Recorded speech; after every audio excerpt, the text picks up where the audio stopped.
Aphorismus des Weisen. Das leiseste Datum im Dokument ist lauter als jeder Schrei. Erklärung. Dieses Kapitel zeigt den Moment, in dem eine Formalität zum Schlag wird. Ein einziger Strich mit dem Stift kann Jahrzehnte auslöschen. Hier offenbart sich der Schmerz eines Menschen, der begreift, die Entscheidung ist längst gefallen und er erfährt es als Letzter. Kapitel 1. Das leiseste Datum. Anna wachte nicht durch den Wecker auf, sondern durch die Stille. Die Stille war ihr neuer Zeitplan nach Heinrichs Tod. Sie stand langsam auf und spürte, wie ihre Gelenke miteinander sprachen: Wir halten noch durch. Das Haus war wie immer, streng, ordentlich, nach trockenen Kräutern, altem Holz und Ruhe duftend. Dieses Haus war ihr Revier und sie seine letzte Wächterin. Der Kaffee zischte in der Kanne, als wäre es das einzige Geräusch, das ihr noch die Sicherheit geben konnte, dass die Welt stabil war. Anna öffnete die Hintertür und ließ die kalte bayerische Luft in die Küche. Direkt, sauber, fordernd. Sie erinnerte sie an Heinrich. Sie stellte immer noch seinen Becher auf das Abtropfgestell, obwohl niemand ihn berührte. Das war kein Ritual der Erinnerung. Es war ein Weg, die Struktur zu halten. Der Hof lebte in seinem alten, richtigen Rhythmus. Anna ging durch die Gewächshäuser, prüfte den Boden, stellte die Belüftung ein, überwachte die Temperatur. Sie liebte es, dass die Erde nicht lügt. Wenn man gießt, dankt sie. Wenn man es vergisst, straft sie. Im Gegensatz zu Menschen verstellt sich die Erde nicht. In den letzten Monaten kamen die Kinder seltener. Zuerst Arbeit, dann »Mama, wir müssen viel besprechen«. Anna drängte nicht. Sie war in einer Kultur aufgewachsen, in der man keine Fragen stellt, bis der andere bereit ist zu sprechen. Sie glaubte, dass Kinder aus Güte kommen, nicht aus Berechnung. Das war ihr teuerster Fehler. Der Umschlag der Notarkammer lag auf dem Tisch, als hätte ihn eine fremde Hand dort platziert. Anna starrte lange auf das Siegel, bevor sie ihn öffnete. Das Papier war dick, offiziell. Eines, das längst gelernt hatte, ohne Emotionen zu sprechen. Testament. Kopie. Heinrichs Unterschrift und das Datum 27 Tage vor seinem Tod. Ein Zeitraum, in dem er kaum noch das Bett verließ und die Kinder bei ihm Wache hielten, Kompressen wechselten und erzählten, dass es Papa so ruhiger hat. Anna las dieses Datum 4-mal. Jedes Mal schnitt es etwas tiefer. Das Land an die Kinder. Für sie nur Wohnrecht, das Recht im Haus zu leben, ohne das Land zu besitzen. Niesbrauch ausgeschlossen. Kein Einkommen, kein Stimmrecht, keine Macht. Sie wurde zur Mieterin im eigenen Haus. Eine ältere Frau im alten Teil. So sah es juristisch aus. Draußen hatte sich nichts geändert. Drinnen war alles eingestürzt. Anna fuhr zu den Kindern, die Dokumente wie ein Beweisstück in der Hand, das man sich fürchtet vorzulegen. Benjamin öffnete die Tür schnell, wie ein Mensch, dessen Tag minutengenau getaktet ist. In Gesicht eine Mischung aus Höflichkeit und Kontrolle. »Mama«, seine Stimme war weich, fast fürsorglich. »Du musst verstehen, der Hof ist eine riesige Belastung. Du schaffst das nicht allein. Papa hat das gesehen. Er wollte dir Ruhe gönnen, keine neuen Traktoren.« Anna sah ihn an, wie man einen Arzt ansieht, der plötzlich zu ruhig spricht. »Heinrich hätte das nicht«, begann sie.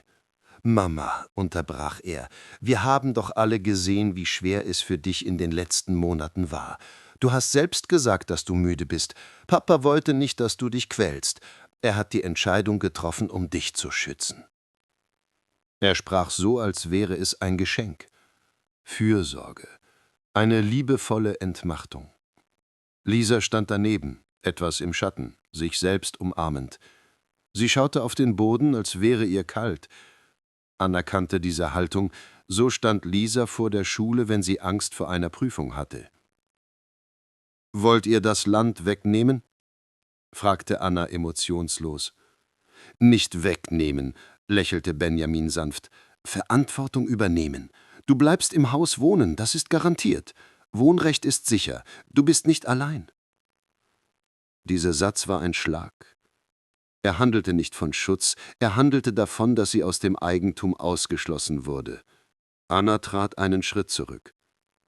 »Und Verantwortung übernehmen«, Was bedeutet das?« Er seufzte. Sehr leise, sehr professionell. »Es gibt eine Option. Ein Investor interessiert sich für das Land. Nichts Schlimmes, nur Gespräche. Optimierung der Zukunft. Du willst doch, dass sich der Betrieb entwickelt.« Das Wort Investor klang wie eine Diagnose, spät aber präzise. Anna sah beide an, die erwachsene Tochter in der Pose eines verängstigten Kindes und den Sohn, der im Tonfall eines Sozialarbeiters sprach, sich aber bewegte wie jemand, der einen Deal abschließt. Sie war als Eigentümerin gekommen, sie ging als eine Zahl in der Bilanz. »Papa hätte das niemals unterschrieben«, sagte sie leise. Benjamin neigte leicht den Kopf. »Mama, manchmal tun Eltern Dinge, die wir nicht bereit sind zu verstehen. Er hat dich geliebt. Deshalb hat er so entschieden.« Das war kein Schutz, das war Gaslighting. Fein, präzise, gewoben aus Worten, die nicht laut töten. Anna ging schweigend hinaus. Niemand versuchte, sie aufzuhalten. Niemand rief ihren Namen. Sie ging zum Auto wie ein Mensch, der plötzlich begriff, dass er jahrzehntelang in einem Raum ohne Fenster gelebt hatte. Und Licht ist gar kein Zeichen von Wärme. Manchmal ist es ein Zeichen der Enttarnung. Auf dem Heimweg hielt sie 3-mal an. Nicht, weil sie müde war, sondern weil jedes Mal das Datum in der Ecke des Dokuments vor ihren Augen auftauchte. 27 Tage vor dem Tod. Als sie ihm Tee machte und sie ihr Ding durchzogen. Das Haus empfing sie mit Stille. Nicht der gewohnten, warmen, sondern einer anderen, tauben. Anna legte die Papiere auf den Tisch, strich mit den Fingern über die Unterschrift ihres Mannes und zum ersten Mal seit langer Zeit begriff sie, sie ist nicht mehr die Herrin, nicht die Mutter, nicht das Zentrum der Familie. Sie ist ein Mensch, der abgeschrieben wurde. Man hatte nur vergessen, es ihr zu sagen. Aphorismus des Weisen. Verrat wird dort endgültig, wo man dich aus eigener Bequemlichkeit für unzurechnungsfähig erklärt. Erklärung: Dieses Kapitel zeigt den Moment, in dem der Mensch begreift, seine Schwäche wurde nicht gesehen, sie wurde ihm zugewiesen. Das ist kein Verrat aus Profitgier, sondern aus Kontrollsucht. Der Zuschauer wird spüren, wie der Held zu einer Formalität reduziert wird, die man bequem beiseite schieben kann. Kapitel 2: Zugang verweigert. Anna wachte von einer Stille auf, die keine Ruhe gab. Nicht vom Lärm, sondern von dessen Abwesenheit, als ob das Haus gemeinsam mit ihr auf etwas wartete. Sie machte Tee, ging zum Tisch, sah die Dokumente dort und spürte, dass die Nacht nichts geändert hatte. Das Datum in der Ecke des Testaments leuchtete immer noch wie ein Mal auf der Haut, das man nicht abwaschen kann. Sie schaltete den Laptop ein, wollte Futter für das Vieh bezahlen, eine gewöhnliche Routine, ihr wöchentlicher Prozess. Sie gab das Passwort ein. Der Bildschirm zeigte »Zugang verweigert«. Administrator hat ihr Konto deaktiviert. Anna erstarrte. Zuerst durchfuhr sie Überraschung, kurz kalt. Dann kam das Verständnis. Das ist kein Fehler. Das ist eine Entscheidung. Sie versuchte, sich in das Beschaffungssystem einzuloggen, das, mit dem sie die letzten 10 Jahre gearbeitet hatte. Dort war es noch einfacher. Passwort ungültig. Man hatte sie gelöscht. Als Benutzer. Als Eigentümer.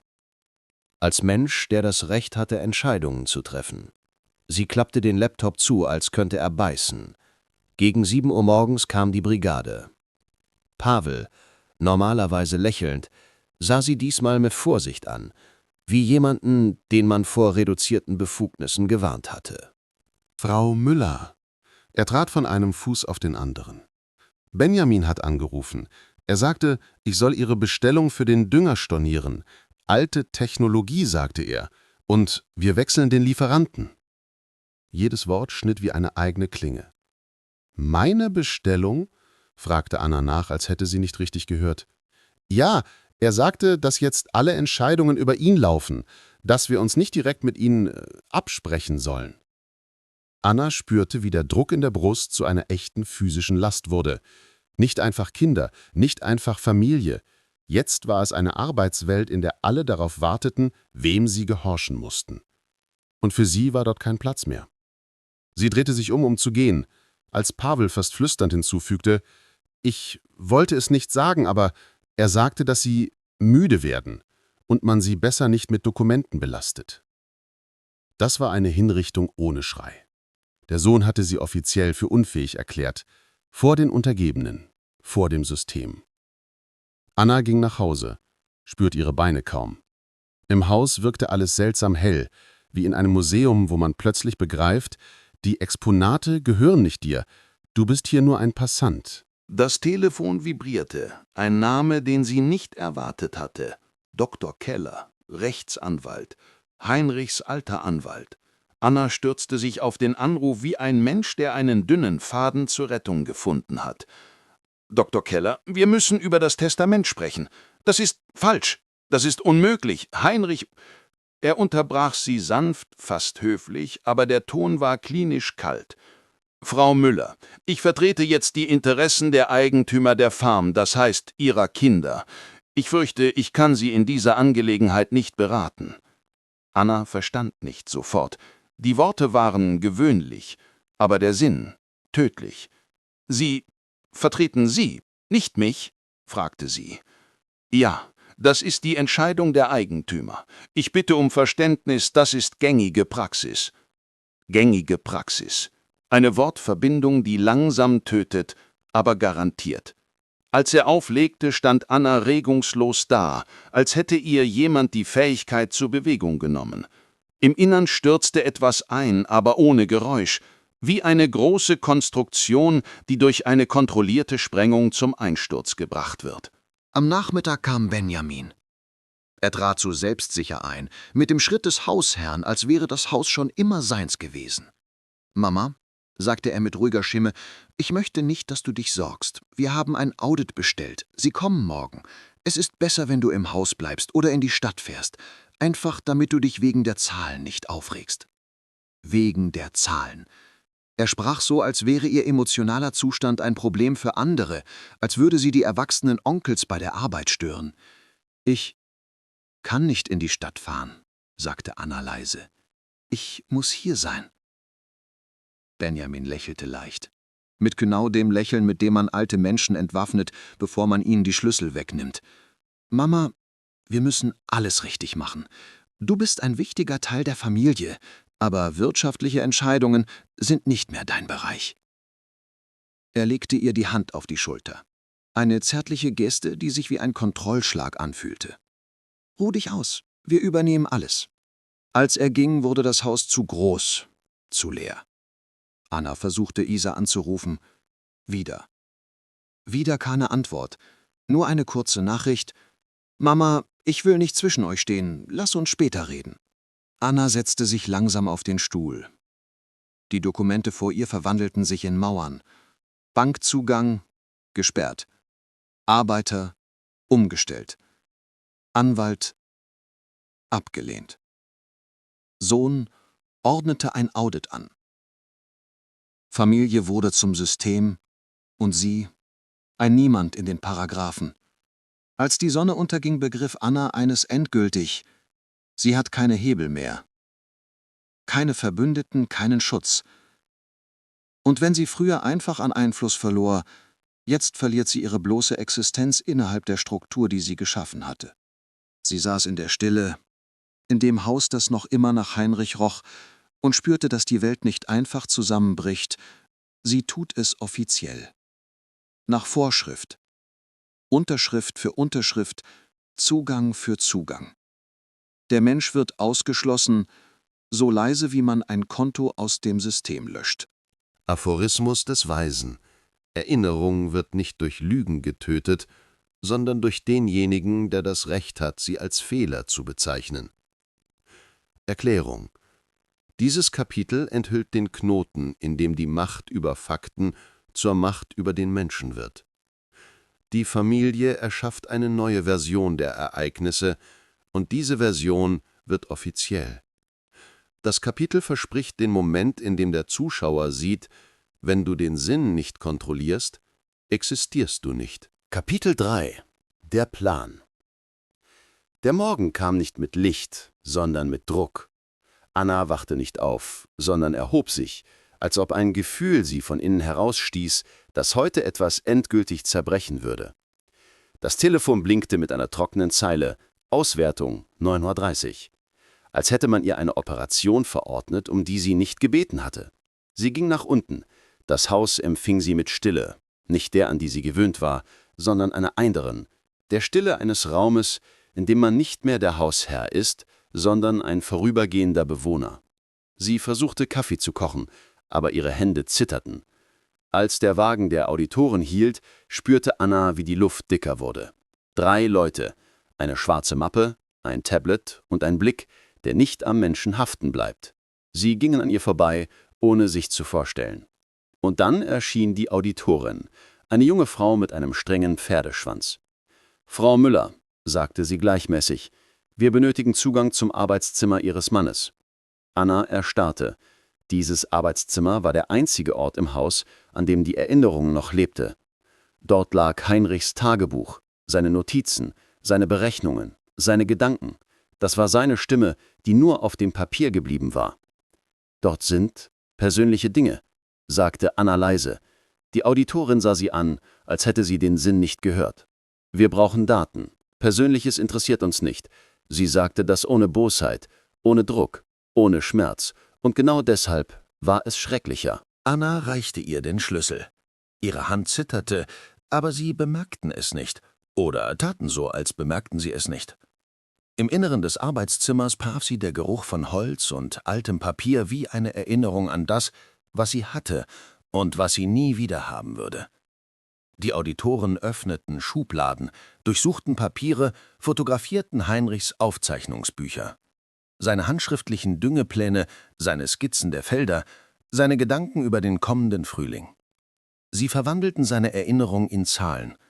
Und niemand fragte, warum sie an den Türrahmen gepresst stand, wie ein Mensch, der sein Zuhause verloren hat.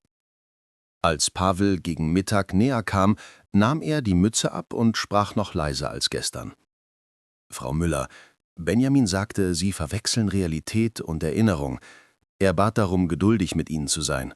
Wenn etwas ist, besser ihm Bescheid sagen.« Sie erstarrte. Verwechseln Realität und Erinnerung. Ihr Sohn hatte dem ganzen Dorf bereits eine Erklärung geliefert. Er nahm ihr nicht nur das Land, er baute eine Legende über ihre Unzurechnungsfähigkeit auf. Und die Leute glaubten es, weil es einfacher so ist. Gegen 3 Uhr nachmittags waren die Auditoren fertig. Anna hörte ihre Stimmen auf der Straße, Lachen, kurze Witze, Diskussionen über Zahlen. Für sie war es ein weiterer Fall, für sie die Zerlegung der Erinnerung. Als sie gingen, bemerkte sie auf dem Tisch ein Blatt, das aus einem ihrer Tablets gefallen war. Dünnes, blaugraues Papier. Eine Zeichnung von Flurstück Nummer 4. Ihr Grundstück, ihr Liebstes, das, wo sie und Heinrich zum ersten Mal Apfelbäume gepflanzt hatten. In der Ecke ein Datum. 15. Juni. Das Jahr, in dem Heinrich noch am Leben war.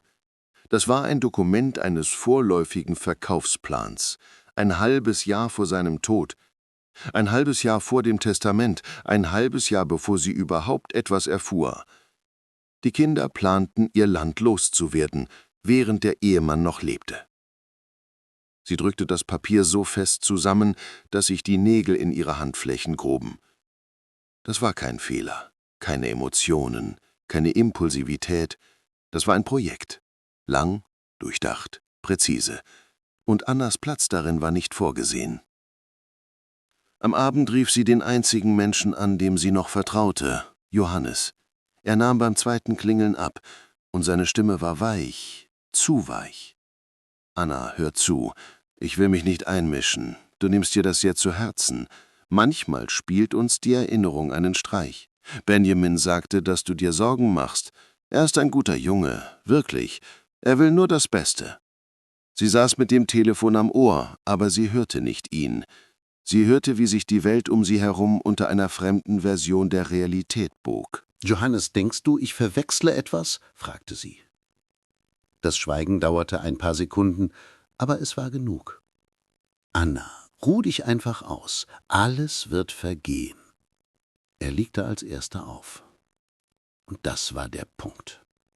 Der Punkt, an dem Anna begriff, sie existiert nirgendwo mehr als Subjekt. Nur als bequeme Geschichte, als Diagnose, als Hindernis, als Mensch, auf den man im Aufenthaltsraum wartet. Als der Abend kam, starrte Anna lange aus dem Fenster auf das Spiegelbild ihrer selbst. Verkleinert, erloschen, verstoßen. Und in diesem Moment hatte sie zum ersten Mal in ihrem Leben Angst, sie selbst zu sein. Mehr Angst, als ein Niemand zu sein. Das war keine Angst vor dem Tod. Das war die Angst, weiterzumachen. Sie legte sich auf das Bett, starrte an die Decke und dachte nur das eine: Wenn es mich nicht mehr gibt, worauf warten? Wer wird mich hören? Zu wem gehen? Wozu? Die Dunkelheit war weich, wie Erde, mit der man einen Herbstbaum bedeckt. Und es war bereits egal, ob der Morgen kommen würde. Aphorismus des Weisen. Das Schlimmste ist nicht, dass man dich einsperrt, sondern dass man es aufrichtig tut und für Fürsorge hält. Erklärung. Dieses Kapitel zeigt Gewalt, die nicht wie Gewalt aussieht. Die Kinder sind überzeugt, das Richtige zu tun. Sie optimieren den Raum, schützen das Vermögen, kümmern sich um die Mutter. Darin liegt der kälteste Schlag. Der Mensch hört auf, eine Persönlichkeit zu sein, wenn seine Isolation mit Menschlichkeit erklärt wird. Kapitel 4 – Die Prüfung der Realität. Anna wurde nicht durch ein Geräusch geweckt, sondern durch die Abwesenheit von Geräuschen, den dumpfen Unterdruck, der vor einem Schlag herrscht. Sie öffnete die Augen und wusste sofort, dass etwas nicht stimmte. Das Haus atmete anders, als wüssten die Wände im Voraus, was gleich geschehen würde. Um 8 Uhr ging die Tür ihres Schlafzimmers auf. Ohne Klopfen. Trocken, geschäftsmäßig, wie eine Lagertür. Auf der Schwelle stand Lisa. Selbstsicher, gesammelt, fremd. Hinter ihr 2 kräftige Männer in Arbeitsoveralls. Anna zog die Decke bis zum Kinn. Es war schrecklich, erniedrigend, wie ein Tier, das man in seinem Bau überrascht hat. »Mama, guten Morgen.« Lisa sprach schnell, mit fremder Stimme. »Wir haben einen engen Zeitplan, die Jungs fangen an.« »Was fangen sie an?« Anna richtete sich halb auf, gekrümmt, als wäre ihr Körper leichter als die Angst. »Die Räumung des Zimmers. Zu viel Platz, zu kalt, zu teuer zu heizen. Wir verlegen dich nach unten, ins Gästezimmer. Dort ist es komfortabler für dein Alter.« Ihr Alter, ihr Schlafzimmer, ihr Haus. Lisa ging zum Schrank und nickte den Arbeitern zu. »Säcke hierher. Fangt mit ihren Sachen an. Keine Kartons, keine Sortierung. Müllsäcke.« Einer der Arbeiter öffnete Heinrichs Eichenkommode, die in der Briefe, alte Umschläge und bestickte Tischdecken lagen. Er öffnete sie mit einem Ruck, als würde er das Siegel eines fremden Schicksals brechen. »Nicht anfassen!« Anna schrie auf. Ihre Stimme brach, wurde fremd. Der Arbeiter drehte sich zu Lisa um. Diese seufzte, als wäre sie müde von einem Kind, das wieder einmal bockt. »Mama, bitte, keine Szenen. Wenn du nicht kooperieren kannst, müssen wir eine Pflegerin einstellen, die darauf achtet, dass du die Arbeit nicht störst.« Das war keine Drohung, das war ein Urteil. Anna spürte, wie die Luft entwich, wie alles in ihr zusammenstürzte, wie sie sich in ein Problem im Budget verwandelte. »Ich stehl auf. Ausgezeichnet. Du hast 5 Minuten.« 2 Stunden lang saß Anna im Flur auf einem Stuhl, auf jenem alten Hocker, auf dem die Arbeiter früher ihre Schuhe wechselten, um den Boden nicht schmutzig zu machen. Jetzt war sie die Arbeitsschuhe. Sie sah zu, wie ihr Leben in Säcke flog. Kleider von Hand gewaschen, Heinrichs Bücher, Kissen, die nach Lavendel rochen, Fotos. Das Geräusch des Klebebandes war wie ein Kratzen auf lebendigem Körper. Als die Arbeiter den großen Spiegel hinaustrugen, denselben, in dem sie ihr Hochzeitskleid anprobiert hatte, stieß der Mann gegen den Türrahmen. Ein Knirschen. Ein Riss lief über das Glas, wie ein Bruch durch die Brust. »Vorsicht!« rief Lisa. Aber nicht wegen des Spiegels, wegen des Türrahmens. Und der Spiegel? »Werft ihn weg, er ist trüb und bringt Unglück.« Das Unglück, das war sie. Am Mittag wurde Anna ins Gästezimmer umgesiedelt. Ein Zimmer im Erdgeschoss, Fenster nach Norden, ewige Feuchtigkeit, ewiger Schatten, eine Liege, ein Nachttisch, 3 Säcke mit ihren Sachen. Das Haus, in dem sie 40 Jahre gelebt hatte, verwandelte sich in ein Lager. Benjamin schaute herein, einen Apfel kauend, wie ein Chef, der den Abstellraum überprüft. Gemütlich, kompakt. Toilette nebenan. Du wirst es bequem haben. Er sprach aufrichtig. Das war das Schrecklichste. Ben, wozu? Er hörte auf zu kauen und sah sie an, als würde er einem Buchhalter eine neue Ausgabenposition erklären. Mama, wir retten den Vermögenswert. Das Haus war in einem vernachlässigten Zustand. Wir machen es verkaufsfertig. Du musst dich ausruhen, du störst den Prozess. Ich habe nicht darum gebeten. Das Gesicht des Sohnes wurde steinern. Das ist genau das Problem. Er ging hinaus und schloss die Tür. Anna hörte ein Klicken. Das Schloss. Ben! Sie stand auf, griff nach der Klinke. Mach auf! Mama, da sind Arbeiter, Staub, das ist zu deiner Sicherheit. Bleib hier sitzen, ich mach am Abend auf. Zu ihrer Sicherheit. Man hatte sie eingesperrt, nicht in einem Zimmer, in ihrer Vergangenheit. Sie ließ sich auf den Boden sinken. Die kalten Fliesen erinnerten daran, dass das Haus nicht mehr ihr gehörte. Ihr Körper zitterte, nicht vor Angst, sondern vor Erkenntnis. Oben polterten Möbel. Stimmen lachten. Lisa diskutierte über einen neuen Farbton der Wände in ihrem Schlafzimmer, in dem Schlafzimmer, in dem Anna sich von Heinrich verabschiedet hatte. Endlich beseitigen wir diese greisenhafte Dunkelheit. Die greisenhafte Dunkelheit, das war sie? Anna öffnete einen der Säcke. Oben lag das Fotoalbum. Sie setzte sich auf die Liege, öffnete es und sah die Gesichter der Kinder. Liebend, lächelnd, lebendig. Und sie begriff, es gibt sie nicht mehr. Die da oben. Mit fremden Stimmen. Mit fremden Augen. Mit fremden Gesten. Das sind Eindringlinge, die ihre Namen tragen. Anna riss eine Seite heraus. Langsam. Mit einem Knirschen. Dann noch eine. Und noch eine. Nicht, weil sie hasste, sondern weil sie begriff, dass die Erinnerung das Letzte ist, was versucht, sich an denen festzuhalten, die dich bereits verlassen haben. Sie saß im dunklen Zimmer, inmitten zerrissener Fotos, inmitten von Säcken, im Geruch kalter Farbe aus dem Flur und spürte zum ersten Mal wirkliche Stille. Eine Stille, in der der Mensch endet. In ihr erlosch das letzte Licht. Es wurde still. Es wurde dunkel. Es wurde gleichgültig. Das war das Ende. Und niemand hatte es bemerkt. Aphorismus des Weisen. Du hörst in dem Moment auf, ein Opfer zu sein, wenn Fremde das retten, was die eigenen nicht bewahren wollten. Erklärung. Dieses Kapitel enthüllt den Punkt, an dem sich der Sinn umkehrt. Die Familie wird zur Quelle des Untergangs und ein Fremder zur einzigen Tür in das Weiterleben. Der Leser sieht die Geburt einer neuen Flugbahn. Nicht aus Liebe, sondern aus der totalen Nullstellung. Kapitel 5 Die Straße 27 begann nicht mit einer Abzweigung, sondern mit der Stille im Innenraum, dicht wie eine Vakuumverpackung. Benjamin fuhr perfekt, die Hände auf 10 und 2 Uhr, den Blick auf der Straße. Er fuhr keine Mutter, er transportierte eine logistische Einheit, die zur Abschreibung bestimmt war. »Mama«, seine Stimme war gleichmäßig und gefiltert, »du musst verstehen, dass wir Risiken optimieren. Die Klinik Grüne Hügel ist ein Sicherheitsobjekt, völlige Isolation. Spezialisten werden dein Nervensystem neu zusammensetzen.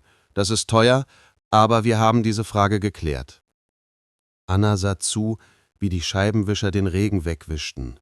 Nach rechts, nach links, eine Hypnose der Unausweichlichkeit. Sie widersprach nicht, denn ihr Wille war in jenen Müllsäcken im Flur geblieben. Der Wagen bog auf den alten Asphalt ab, und der Wald umlinkte sie wie eine Mauer. Nass, schwarz und gleichgültig. Benjamin bremste an einem Betonkalett einer ehemaligen Bushaltestelle mit Graffiti, Rost- und Öllachen, ohne Laternen, ohne Häuser. »Wir sind da.« Er drückte den Knopf und das Klicken der Zentralverriegelung klang wie ein Schuss in den Hinterkopf. »Steig aus!« »Der Shuttle der Klinik holt dich um 16 Uhr ab. Private Fahrzeuge werden nicht weitergelassen.« Anna drehte den Kopf, und in den Augen des Sohnes war weder Wut noch Sadismus, sondern nur die Leere einer erledigten Aufgabe. »Benjamin, aber hier ist Wald.« »Mama, das habe nicht ich entschieden, das ist das Protokoll der Klinik.« Er schaute auf die Uhr. »Du hast Regeln immer respektiert, also halte dich auch jetzt daran.« Das war ein perfekter Schlag, denn er nutzte ihre Erziehung gegen sie. Sie stieg aus und die kalte Luft schlug ihr unter den Mantel. »Die Dokumente habe ich in die Cloud hochgeladen. Lass dich behandeln.« Die Tür schlug zu und die roten Rücklichter lösten sich im Nebel auf, als hätte es sie nie gegeben. Anna setzte sich auf die eisige Bank. Es war 5:45. Sie wartete, sie richtete den Rücken auf, sie respektierte die Regeln. 6:45, 7:45. Der Wald begann Dunkelheit zu atmen und die Kälte war nicht mehr außen, sie wurde Teil ihres Blutes, ihre Finger wurden taub. In einem Moment begann sie zu zittern und versuchte sich zu wärmen. Ihre Hände streckten sich automatisch zur Seite, um den Schal zu richten, um Heinrich zuzudecken. Das war ein Reflex, das Muskelgedächtnis der Liebe. Aber ihre Hände trafen auf Leere. Sie erstarrte. Mit ausgestreckten Händen, allein im Wald, eine Geste der Fürsorge, die niemand annehmen konnte. Um 19 Uhr wurde die Wahrheit absolut. Niemand wird kommen. Das ist kein Fehler, das ist eine Entsorgung. Anna stand auf, aber ihre Beine gehorchten nicht. Und dann durchschnitt ein Licht die Dunkelheit, schwer, gelb und schmutzig. Ein Lastwagen, ein alter MAN, der mit Eisen schepperte. Er bremste mit einem Zischen, die Tür ging auf und ein Mann, unrasiert und ölverschmiert, sah auf sie herab. »Was hast du hier verloren, Mutter?« Sein Bass war heiser. »Hier laufen Wölfe herum.« »Ich warte auf den Transfer zur Klinik Grüne Hügel.« Der Fahrer erstarrte, spuckte auf den Asphalt und sagte, »Welche verdammten Hügel? Die ist abgebrannt, vor 3 Jahren.« Anna spürte, wie ihr der Boden unter den Füßen weggezogen wurde. Aber der Sohn hat gesagt, es sei Protokoll. Der Mann sah sie schwer an. »Ja, das sieht man sofort. Die eigenen haben dich verlassen.« Er öffnete die Tür weiter. »Steig ein, sonst finden dich die Fremden.« In der Kabine roch es nach billigem Tabak und Lehm. Der Lastwagen fuhr los und der Fahrer kramte im Handschuhfach und holte einen zerknitterten Zettel heraus. »Ich bin kein Retter, Frau, aber ich sehe, dass man dich auf Null gesetzt hat. Es gibt einen Mann, er lebt in der Wildnis. Man sagt, er repariert die, die das System abgeschrieben hat.« Er reichte ihr die Koordinaten und ein Wort. »Archiv. Ich setze dich an der Kreuzung ab, den Rest gehst du zu Fuß. Wenn du ankommst, heißt das, du brauchst es wirklich.« »Wer ist er?« flüsterte Anna. »Derjenige, der nicht lügt.« Der Lastwagen dröhnte durch die Nacht. Anna umklammerte den schmutzigen Zettel. Der leibliche Sohn hatte die Regeln genutzt, um sie zu töten. Der fremde Fahrer hatte die Regeln gebrochen, um sie zu retten. Zum ersten Mal seit Monaten entzündete sich ein kaltes Feuer in ihrer Brust. Sie wird ankommen. Aphorismus des Weisen. Du triffst den Weisen nicht, wenn du zugrunde gehst, sondern wenn endlich jene Version von dir stirbt, die bequem zu benutzen war. Erklärung: Das Kapitel zeigt die Schwelle, an der der Held für das alte System verschwindet, aber zum ersten Mal für sich selbst erscheint. Der Zuschauer sieht den Moment, in dem das Ende kein Scheitern ist, sondern ein Zulassungskriterium. Dorthin, wo die Analyse beginnt, nicht die Entsorgung. Kapitel 6 Die Schwelle des Weisen. Anna stieg an der Gabelung aus der Kabine und folgte dem Pfad, wie der Fahrer es gesagt hatte. Er sagte, wenn du ankommst, heißt das, du musst es tun. Sie ging fast eine Stunde. Der Regen hatte aufgehört, aber der Schlamm unter ihren Füßen zog sie nach unten, als wollte er sie festhalten. Der Wald drückte von oben, als würde er prüfen, ob sie selbst aufgibt. Sie erreichte die Koordinaten, als es schon fast dunkel war. Am Ort war nichts. Kein Haus. Keine Hütte. Nur ein flacher Hang, nasse Büsche und ein rostiges Schild ohne Aufschrift, das mit einem Nagel an einen Baum geschlagen war. Sie stand unter diesem Baum und starrte ins Leere. Sie zitterte vor Kälte, Müdigkeit und davor, dass im Inneren wieder diese alte Stimme ertönte, die sagte, man hat dich wieder betrogen, du Dumme. Sie ließ sich auf einen nassen Stein sinken, der Zettel mit den Koordinaten war durchnässt und zerfiel in ihrer Hand. Das war es also, sagte sie laut. Sogar der Holzfahrer hat mich verarscht. Sie schloss die Augen, schluckte, atmete ein und sagte zum ersten Mal in all dieser Zeit das, was sie sich nicht zu sagen traute. Niemand ist da. Und es gibt keinen Weisen. Und niemand braucht mich. Sie stand auf, drehte sich um, beschloss zurückzugehen, auch wenn sie den Weg nicht kannte. Und in diesem Moment hörte sie eine Stimme. »Erstaunlich«, sagte er ruhig. »Du setzt so sicher Punkte in Sätzen, wo es noch nicht einmal Kommas gab.« Sie drehte sich abrupt um. Ein Mann stand 3 Meter entfernt, er kam nicht aus dem Wald, er erschien nicht. Er stand einfach da, als wäre er die ganze Zeit dort gewesen. Aber ihre Augen konnten ihn nicht bemerken, bis sie endgültig zusammenbrach.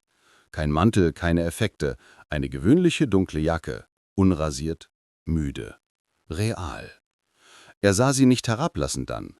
Er sah sie an, wie Chirurgen vor einer Operation schauen, ruhig und präzise. »Wer sind Sie?« fragte Anna. Ihre Stimme brach. »Derjenige, den du jetzt nicht suchst«, antwortete er. »Das ist eine Seltenheit. Die meisten kommen, um Rettung zu bitten. Du bist gekommen, um ehrlich zu sterben.« Sie öffnete den Mund, um ihn zum Teufel zu jagen, aber die Worte blieben stecken. Er trat näher und setzte sich auf denselben nassen Stein, als wäre es ihm egal. »Du denkst jetzt, dass ich ein weiterer Lügner bin«, sagte er ruhig, der sich in die lange Schlange derer eingereiht hat, die dich benutzt haben. Anna biss die Zähne zusammen. »Ich weiß nicht, wer Sie sind, aber ich habe keine Kraft mehr, Märchen zu hören.« Sie drehte sich um zu gehen. Und dann sagte er, »Sie haben dich nicht verraten, Anna. Sie haben dich abgeschrieben, weil es für Sie quickenter ist, so zu leben.« Sie erstarrte. Seine Stimme war gleichmäßig, ohne Dramatik, aber jedes Wort war wie eine Diagnose. Sie drehte sich langsam zurück. Er stand auf. »Sag mir«, sagte er leise, »was willst du jetzt tun? Wirklich tun? Ohne »ich muss«, ohne »ich bin verpflichtet«, ohne »ich werde dulden«. Nur das Echte.« Anna spürte plötzlich, wie etwas in ihr riss. Es brach durch die Brust wie heißes Wasser. »Ich will«, ihre Stimme zitterte, die Worte stolperten, »ich will, dass mich wenigstens jemand sieht, wenigstens einmal. Dass jemand sagt, dass das wahr ist, dass das alles wahr ist, dass ich nicht verrückt geworden bin, dass das wahr.« Er nickte. »Einmal. Das ist schon ehrlich. Sprich weiter.« Und es brach aus ihr heraus. Anna sprach schnell, verschluckte sich an Worten, sprang von Satz zu Satz, über die Kinder, über das Testament, über die Säcke mit Sachen, über das Schlafzimmer, über den Spiegel, über das Schloss, über die Straße 27, über den Shuttle, über die Klinik, über die Lüge, darüber, dass sie sich schon seit 2 Jahren tot fühlte. Sie sprach, bis ihre Stimme zu einem Flüstern brach. Er hörte zu, unterbrach nicht, blinzelte kein einziges Mal. Als sie fertig war, sagte er, »Du hast jetzt Emotionen gegeben, das ist normal. Jetzt gib mir Fakten.« Sie sah ihn mit weit aufgerissenen, geröteten Augen an. Er setzte sich wieder auf den Stein und deutete mit einer Geste neben sich. »Setz dich. Wir fangen mit der Analyse an. Du sagst, was passiert ist, ich sage, was das bedeutet.« Sie setzte sich langsam. »Lass uns mit dem ersten Tag beginnen«, sagte er, »mit dem Tag, an dem du zum ersten Mal gespürt hast, dass etwas schiefgelaufen ist.« Und Anna begann. Jetzt ruhig und gleichmäßig, als würde sie ihren eigenen Tod in Bestandteile zerlegen. Sie erzählte. Er nickte manchmal, als würde er es mit einer Karte abgleichen, die er vorher gesehen hatte. Als sie am Ende ankamen, an der Haltestelle im Wald, schloss er für eine Sekunde die Augen, als würde er etwas in sich überprüfen und sagte: »Die Diagnose ist einfach. Du bist genau an dem Tag gestorben, als du beschlossen hast, dass man leiden muss für die, die aufgehört haben, deine Kinder zu sein.« Er öffnete die Augen.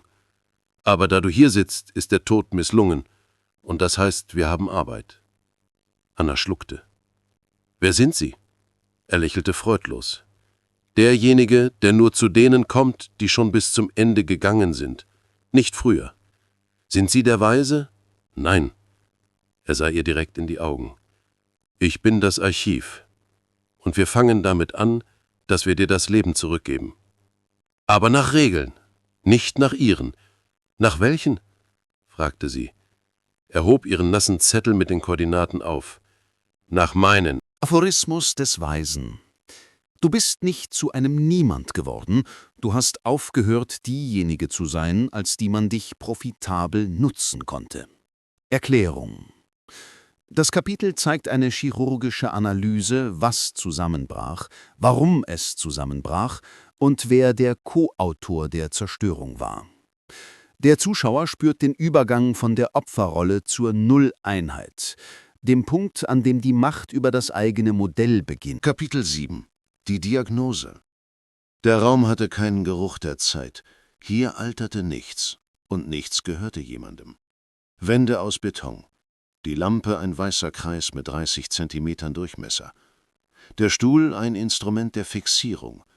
Der Tisch ein Instrument der Obduktion. Anna saß im Zentrum des Lichts, der Weise im Schatten.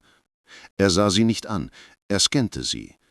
Er begann zu sprechen, ohne den Kopf zu heben. »Du hast eine Geschichte erzählt, Anna. Voller Emotionen, Kränkungen und Sätzen wie »Wie konnten Sie nur?« Aber das Archiv akzeptiert keine Emotionen als Daten. Wir akzeptieren nur Fakten. Er trat in den Lichtkreis. Fakt 1, dein Schweigen. In dem Moment, als deine Sachen in Müllsäcke flogen, hast du den Prozess nicht gestoppt. Nicht, weil du nicht konntest, sondern weil die erlernte Unterwürfigkeit stärker war als der Selbsterhaltungstrieb. Er sah sie an wie einen Mechanismus. Fakt 2, der Spiegel. Zerbrochen, weggeworfen, akzeptiert. Du hast geschwiegen und damit ein Signal gesendet, Grenze fehlt. Zulässiger Schaden, beliebig.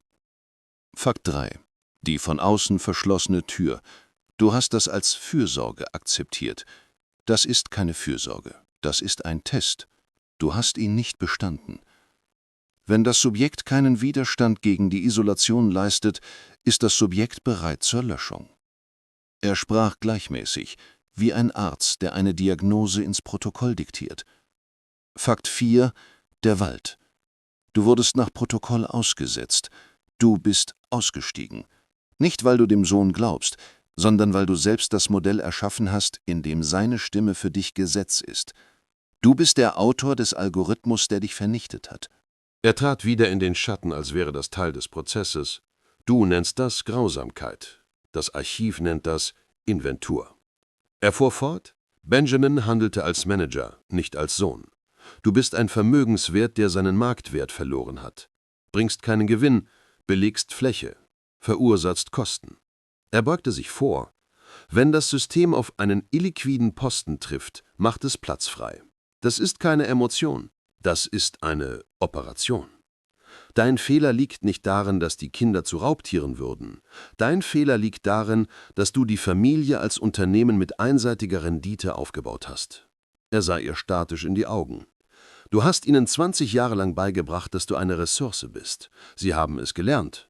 Du hast 20 Jahre lang gezeigt, dass deine Wünsche nicht existieren. Sie haben zugestimmt. Du hast dich 20 Jahre lang ausgelöscht für ihre Bequemlichkeit. Sie haben das automatisiert. Pause. Du sagst, sie haben mich getötet. Das Archiv sagt, du hast ihnen die Werkzeuge, den Zeitplan und das Passwort gegeben. Der Weiße ging an den Regalen entlang, als würde er Archivfächer prüfen. Du hast nur aus einem Grund überlebt, weil dein Vernichtungsszenario nicht auf eine externe Variable ausgelegt war. Der Fahrer, der Fremde, nicht geschult in deinem Familienmodell. Er blieb stehen. Die eigenen haben dich entsorgt. Der Fremde hat dich bemerkt. Das ist die Hauptschlussfolgerung des Archivs. Er sagte, deine Leute waren blind, weil sie eine Funktion sahen. Der Fremde sah einen Körper. Einen Körper zu löschen, ist schwieriger. Der Weise nahm ein Blatt Papier, schrieb ein Wort, drehte es um. Auf dem Blatt stand Systemversagen. Das handelt nicht von Emotionen, das handelt von der Konstruktion. Du hast dein Leben auf einem einzigen Fundament gebaut. Wenn ich gut bin, werde ich nicht verlassen. Er warf das Blatt auf den Tisch. Dieses System hält der Belastung nicht stand. Es bricht in dem Moment zusammen, in dem die Ressource erschöpft ist. Er richtete sich auf. Du bist kein Opfer. Ein Opfer ist jemand, der nichts wusste. Du wusstest alles. Du hast alles gesehen. Du hast geschwiegen. Er trat einen Schritt zurück. Du bist Co-Autor deiner eigenen Liquidation. Das ist deine Diagnose. Der Weise ging zum Stuhl, legte die Hand auf die Lehne, ohne sie zu berühren. Jetzt bist du nichts. Keine Mutter, keine Hausherrin, kein Opfer, keine Funktion, keine Ressource. Er sagte, 0 ist die beste Zahl. Eine leere Zelle. Ein reiner Container. Ein nicht zugewiesenes Objekt. Er trat weg, drehte die Lampe heller, das Licht schlug in die Augen. Ab diesem Moment erzählst du keine Geschichte mehr, du baust ein Modell. Geschichte, das sind Emotionen. Modell, das ist Macht. Er drehte ihr den Rücken zu. Das Kapitel ist geschlossen. Jetzt Instruktionen. Aphorismus des Weisen. Die Kontrolle kehrt in der Sekunde zurück, in der du das löscht, womit man dich gesteuert hat. Erklärung: Das Kapitel enthüllt das Wesen der Instruktion. Befreiung beginnt nicht mit einer Handlung gegen Feinde, sondern mit der Beseitigung der eigenen Haken. Ein gelöschter Chat, eine gelöschte Historie, zerstörte Zugangspunkte, das ist der erste architektonische Machtakt. Der Mensch hört auf, eine Reaktion zu sein und wird zu einem System, das selbst die Bedingungen diktiert. Kapitel 8. Erste Instruktionen. Der Keller des Archivs war immer noch derselbe. Beton, Metall, Kälte. Aber jetzt saß Anna nicht wie ein Opfer, nicht wie eine Verlorene, nicht wie eine Frau, die man auf der Straße weggeworfen hatte. Sie saß gerade, der Rücken aufrecht, die Finger verschränkt. Der Weise ließ sie 5 Minuten in der Stille. Wie ein Chirurg den Patienten vor der Operation lässt, damit die Stille selbst die Schwachstellen findet. Er ging zum Tisch, schaltete die Lampe ein, das Licht schlug nach unten. »Das Kapitel ist zu Ende«, sagte er. »Die Analyse beginnt. Bist du bereit?« Anna nickte. Er kommentierte das Nicken nicht. »Merk dir das Wichtigste. Davon hängt alles ab, was wir weiter tun werden. Deine vergangene Version gibt es nicht. Sie existiert nicht.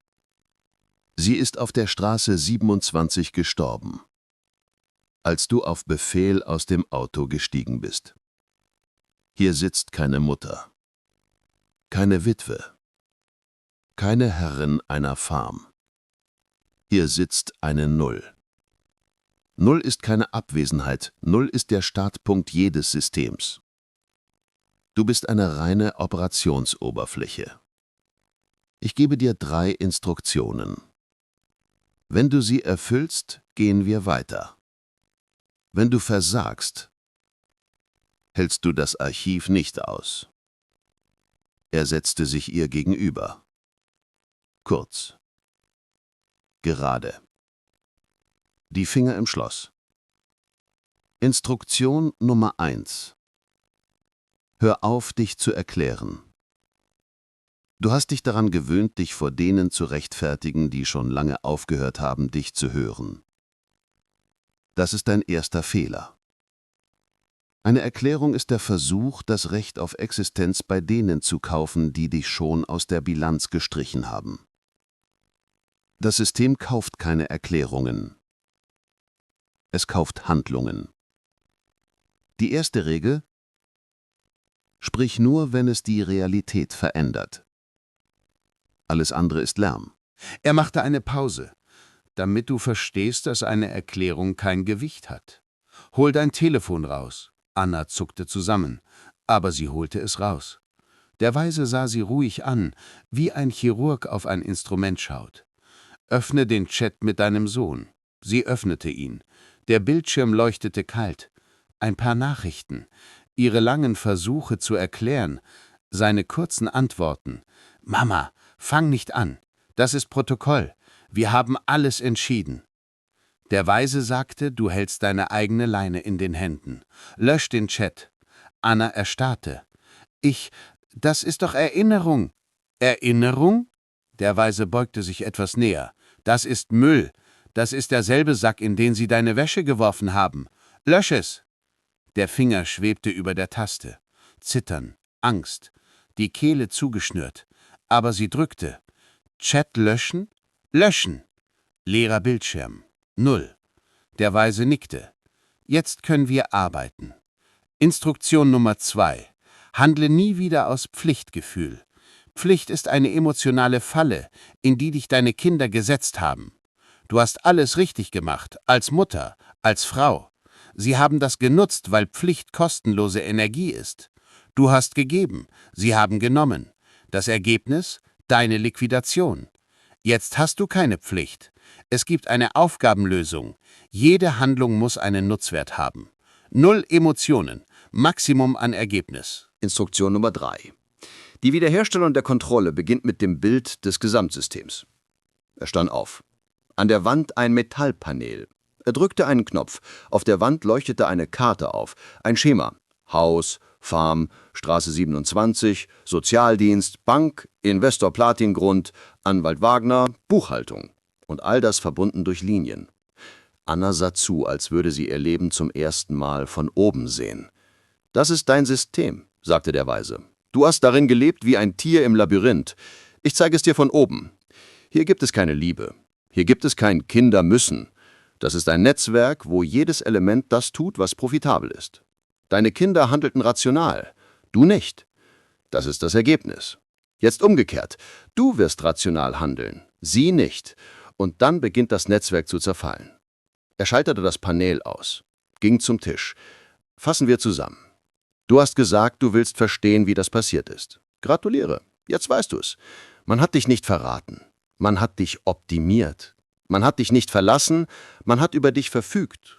Man hat dich nicht vernichtet, du hast selbst zugelassen, dass deine Version bequem wurde. Deshalb bist du hier.« Er sah ihr direkt in die Augen. »Du bist kein Opfer. Du bist Co-Autor deiner eigenen Liquidation. Und das ist eine gute Nachricht. Denn wenn du deine Katastrophe selbst gebaut hast, heißt das, du kannst auch deine Rettung bauen.« Der Weise trat einen Schritt zurück. »Steh auf.« Sie stand auf. Ab diesem Moment bist du nicht Anna Müller. Ab diesem Moment bist du das Projekt. Projekt zur Wiederherstellung des Subjekts aus dem Nullzustand. Er reichte ihr eine kleine Metallmarke. Ohne Namen, ohne Symbole. Einfach Metall. Das ist dein Zugang. Ab diesem Moment erfüllst du nur Instruktionen. Emotionen 0. Mitleid 0. Erklärungen 0. Handlungen genauso viele, wie ich sage. Morgen fangen wir an zu arbeiten. Er drehte sich zum Ausgang. Und jetzt geh schlafen. Du hast die Obduktion überlebt. Morgen werden wir dich neu zusammensetzen. Aphorismus des Weisen. Transparente werden als erste gebrochen. Unsichtbare niemals. Erklärung. Das Kapitel zeigt das Schlüsselprinzip des Überlebens. Sichtbarkeit ist gleichbedeutend mit Angreifbarkeit. Anna lernt zum ersten Mal aus dem Blickfeld derer zu verschwinden, die sie als Ressource benutzt haben. Der Eintritt in den Schatten ist ihr erster echter Akt der Macht. Kapitel 9. Instruktion Nummer 2. Wiederherstellung der Macht. Anna saß auf demselben Stuhl, derselbe Keller, dieselbe Lampe, aber die Atmosphäre hatte sich verändert. In Kapitel 7 war sie Patientin, in Kapitel 8 Objekt der Obduktion. Jetzt saß sie dem Leiter einer Operationsgruppe gegenüber. Der Weiße stand mit dem Rücken zu ihr und durchsuchte eine alte Archivkiste aus Karton. Er drehte sich nicht einmal um, als er zu sprechen begann. Instruktion Nummer 2. Wiederherstellung der Macht. Hör zu. Unterbrich nicht. Fühle nicht. Führe aus.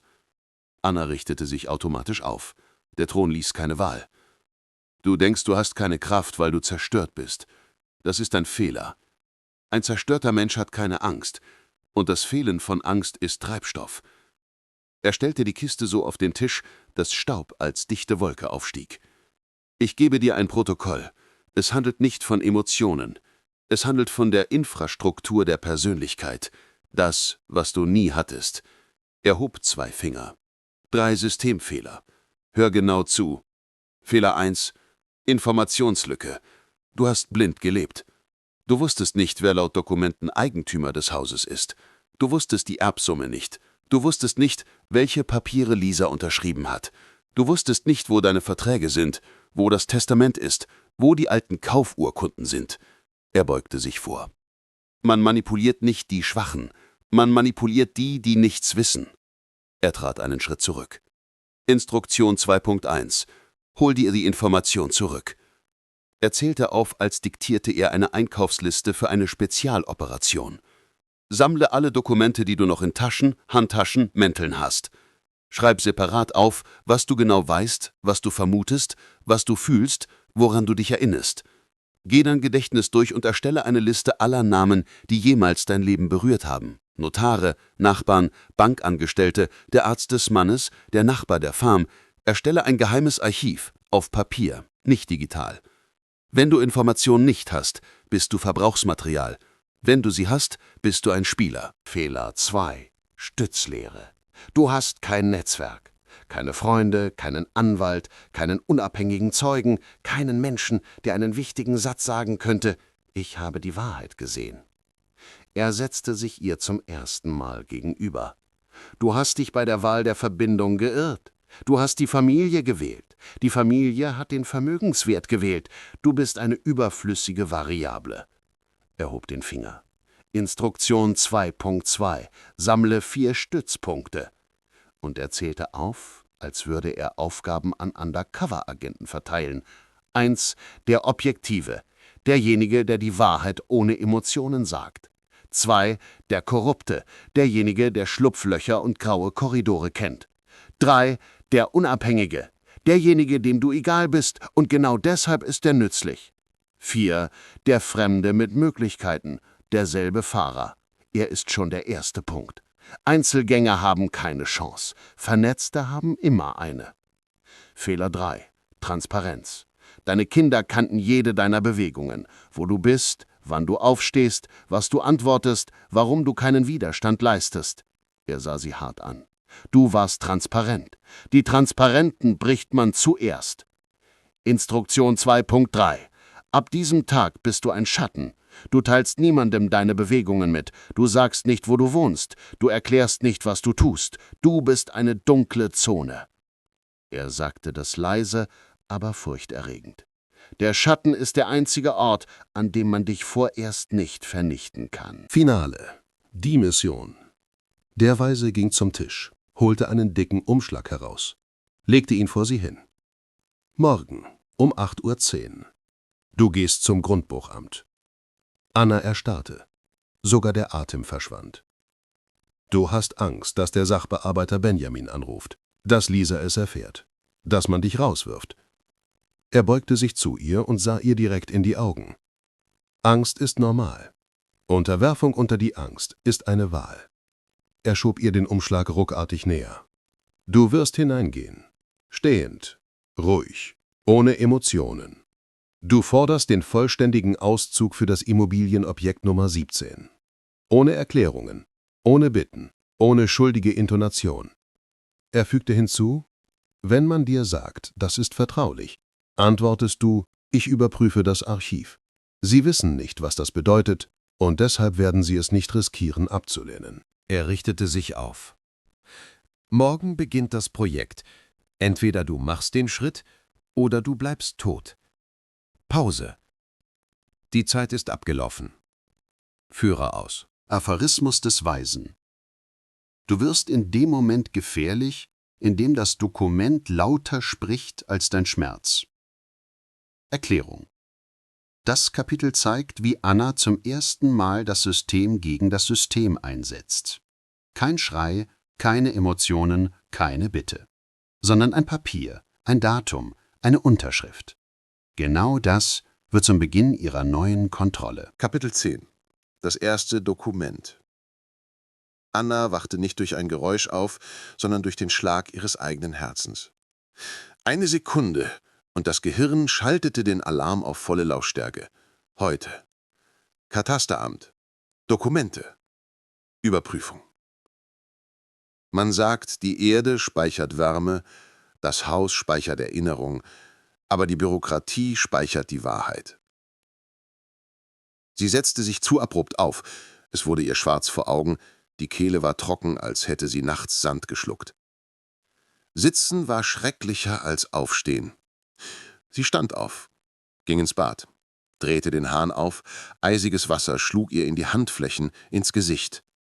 Der Atem stockte, aber genau diese Kälte brachte sie in ihren Körper zurück. Sie sah in den Spiegel, nicht für die Schönheit, sondern um zu sehen, die Augen stehen ruhig, ohne Zittern. Die Rüstung muss geschlossen werden.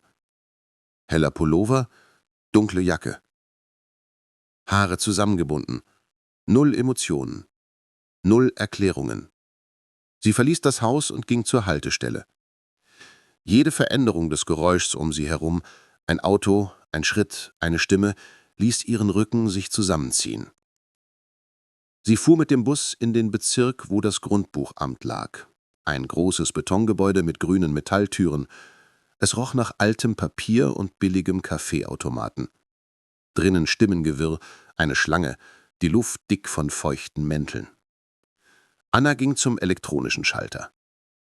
Drückte den Knopf. Der Apparat spuckte einen kleinen Zettel aus, C147. Sie hielt ihn in der Hand, als wäre es der Zünder einer Bombe. Die Handfläche schwitzte. Die Ränder des Zettels wurden weich. Auf dem Bildschirm über der Schlange blinkte es C142, C143, C146. Als C147 erschien, wurden ihre Beine weich. Aber sie ging.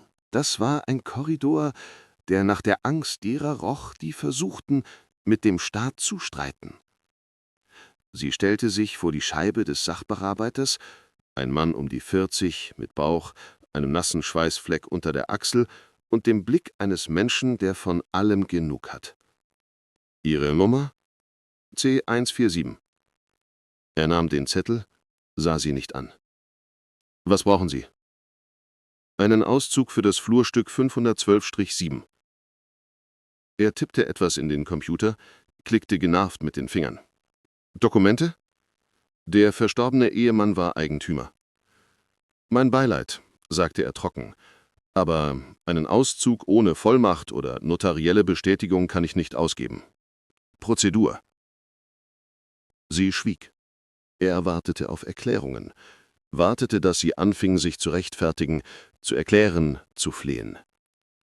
Instruktion Nummer 1 blitzte im Kopf auf. Erkläre dich nicht. Das ist Lärm. Anna richtete langsam den Rücken auf. Ich überprüfe das Archiv, sagte sie leise, gleichmäßig. Der Sachbearbeiter hob den Blick und erstarrte. Das war kein mystisches Wort, das war ein Befehlswort aus der bürokratischen Hölle. Archiv.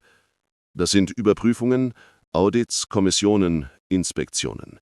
Das ist die Angst um den eigenen Sessel, um Unterschriften, um Fehler. Archiv. Er schluckte. Ja, die Prozedur kennen Sie. 30 Sekunden Stille. Der Sachbearbeiter atmete aus, drehte sich schnell zum Monitor. Ich mache das fertig. Für die interne Kontrolle natürlich. Seine Finger tanzten über die Tastatur. Moment, eine Minute, ich brauche den Stempel. Er verschwand im hinteren Raum. Anna stand auf dem Gehweg mit dem Dokument in den Händen. Menschen gingen um sie herum. Die Welt ging weiter. Aber im Zentrum dieser Welt stand ein Fakt, dem man nicht entkommen konnte. Sie flüsterte, »Ich sehe, das ist die Wahrheit.« Und zum ersten Mal seit langen Monaten spürte sie keinen Schmerz. Kraft. Innen. wie ein schwerer Stahlstab, der an seinen Platz gerutscht war. Sie drehte sich um und ging zurück. Nicht nach Hause, ins Archiv. Aphorismus des Weisen. Die Wahrheit ist immer zweifach. Man kann ein Opfer des Systems sein und trotzdem zum Mörder eines fremden Schicksals werden. Erklärung. Das Kapitel enthüllt den kompliziertesten Knoten, die Auflösung der Binarität von schuldig und unschuldig. Der Sohn ist gleichzeitig gebrochen und gefährlich. Dies zeigt dem Zuschauer das Wichtigste. Schwäche schließt einen Schlag nicht aus, sondern macht ihn manchmal unvermeidlich. Kapitel 11 Die Fernsteuerung. Anna ging langsam, sehr langsam. Der erschöpfte Gang eines Menschen, der die Wegweiser seines Lebens verloren hat. Das Telefon in ihren Händen, das einzige Licht, der einzige Faden, der sie mit dem Weisen verband. Der Bildschirm war dunkel. Er schrieb nicht ohne Notwendigkeit. Der Weise unterhält sich nicht. Er korrigiert. Als bis zur Kurve noch 20 Meter blieben, vibrierte das Telefon. Stopp. Anna blieb stehen. Nicht, weil sie Angst hatte, sondern weil es nötig war, die nächste Nachricht. Du bist nicht gekommen, um zu leiden, du bist gekommen, um zu verstehen. Sie atmete ein, unterdrückte das Zittern. Sie wusste nicht, woher er sie sah, aber sie wusste, er sieht sie. Neue Nachricht. Weiter rechts. Halt dich an der Mauer. Die Kamera ist blind. Durchgebrannter Sensor. Sie gehorchte. Sie war eine einfache Frau, keine Agentin, keine Kriegerin, aber jetzt ging sie, weil man sie führte. Stimmen im Hof tauchten plötzlich auf, männlich, angespannt. Ann erkannte die zweite sofort, Benjamin. Der Manager von Platingrund sprach herrisch, in kurzen Sätzen. Du hast den Bewohner verheimlicht, Vertragsbruch. Wir haben deinen Kredit geschlossen. Wir haben deine Karriere gerettet. Wenn das Grundstück bis zum 31. nicht leer ist, nehmen wir das Insolvenzverfahren wieder auf. Benjamin murmelte leise etwas, fast unhörbar. Gebrochene Intonation. Kein Kommandant, kein Raubtier, sondern ein Mensch, den man an der Gurgel hält. Anna hörte zu und spürte, wie sich in ihrer Brust etwas veränderte. Langsam, kalt. Kein Mitleid, keine Vergebung, sondern das Verständnis des Mechanismus. Das Telefon vibrierte sanft. Siehst du? Er ist kein Henker. Er ist Schuldner. Man hat ihn gekauft. Man hält ihn. Und da machte es Klick in ihr. Das ist es. Nicht er hat die Entscheidung getroffen, man hat ihn gestellt. Aber das ändert nichts daran, dass er nicht mich gewählt hat. Neuer Schlag. Ehrlich, gleichmäßig. Er hat eine Wahl getroffen. Angst rechtfertigt keinen Verrat. Verständnis ist nicht gleich Vergebung. Anna senkte den Blick. Ja, das war die präziseste Definition dessen, was sie jetzt fühlte. Der Sohn war vom System gebrochen. Aber sein Schlag wurde dadurch nicht schwächer. Am Schuppen brannte Licht, Dokumente auf dem Tisch. Sie näherte sich, Abrissplan, Datum, Unterschriften. Ihr Haus, Objekt Nummer 4, Fristen. Die nächsten Wochen, keine Reparatur. Keine Versprechungen, nur Liquidation. Das Telefon gab den Befehl. Foto. Und zurück auf der alten Route. Nicht umdrehen. Anna bewegte sich so gut sie konnte, schnell, aber unprofessionell, stolpernd, fehlermachend. Und jedes Mal korrigierte das Telefon sie mit einer kurzen Phrase, als würde es die Flugbahn eines Geschosses korrigieren. Linker, Stopp, warten, gehen. Als sie sich etwa 100 Meter entfernt hatte, vibrierte das Telefon erneut. Aber jetzt ein Anruf. Die Stimme des Weisen, gleichmäßig und ruhig, klang, als stünde er daneben und schaue von oben auf die Weltkarte. Du hast beschafft, was nötig war. Du hast den Feind gesehen. Pause. Und du hast den Sohn gesehen. Er ist nicht böse. Er ist gebrochen. Das System hält ihn genauso, wie es einst dich hielt. Aber, merk dir das Wichtigste, Anna. Gebrochen ist nicht gleich unschuldig. Er hat eine Wahl getroffen. Und seine Wahl hat dich das Leben gekostet. Hallende Stille, nur ihr Atem. »Morgen«, sagte der Weise, »zeige ich dir, wie wahre Macht funktioniert. Du schneidest die Fäden nicht durch, du schaust zu. Ich schneide.« Die Verbindung brach ab. Anna stand im Halbdunkel. Nicht sicher, nicht stark, aber zum ersten Mal nicht blind. Sie atmete aus, sie hatte die Struktur verstanden und die Rollen verstanden und verstanden, dass niemand sie mehr führen kann, außer dem, der das System von innen kennt, der Weise. Aphorismus des Weisen. Gerechtigkeit kommt nicht von selbst. Sie wird bei Gericht eingereicht, bevor das System öffnet. Erklärung. Das Kapitel zeigt die chirurgische Präzision des Weisen. Dokument, Fixierung des Verstoßes, sofortiger juristischer Schlag. Das ist keine Emotion, kein Schrei, sondern das kompetente Einschleusen eines Virus in das System. Genau das löst ihre Katastrophe aus. Kapitel 12. Der erste Schlag. Das Motel roch nach fremden Körpern und billigem Raumspray, das den Geruch der Angst nicht überdeckte. Anna saß auf der Bettkante, das Telefon in der Hand.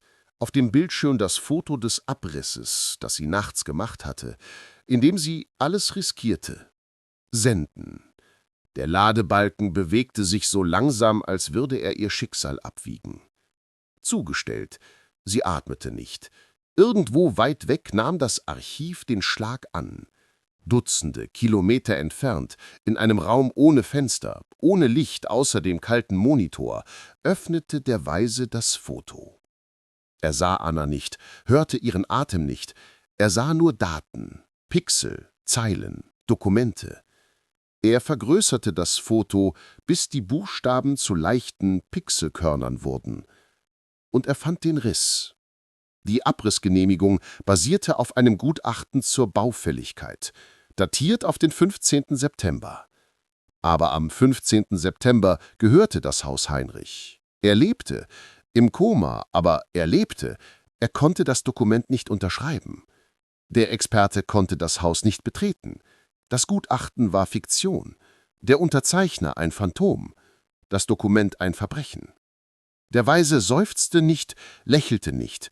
Er öffnete einfach das juristische Panel, verfasste einen Antrag auf einstweilige Verfügung, Grund Betrug, Urkundenfälschung, unrechtmäßige Aneignung von Immobilien. Anhang Beweis A, Annas Foto. Er drückte Senden, das Fax ging direkt ans Gericht. 0:59 Uhr, eine Sekunde vor Systemöffnung. Und das System zuckte zusammen. Wenn in der deutschen Datenbank das Wort Betrug auftaucht, macht die bürokratische Maschine das, was Menschen nicht tun. Sie stoppt sofort. Alles erstarrte. Berechnungen, Abriss, Technik, Verträge, alles. Wie ein Herz, dem man befohlen hat, steh still. 4 Stunden später stand Anna an derselben Stelle, wo sie nachts war. Nur stand sie jetzt nicht als Schatten, sondern als Zeugin des ersten Risses in ihrer Mauer. An der Einfahrt stand ein Polizeiwagen. Ein Beamter klebte ein rot-weißes Band über das Tor, amtlich versiegelt. Die Bagger standen mit erhobenen Schaufeln da, wie Hunde, an deren Kette man gerissen hatte.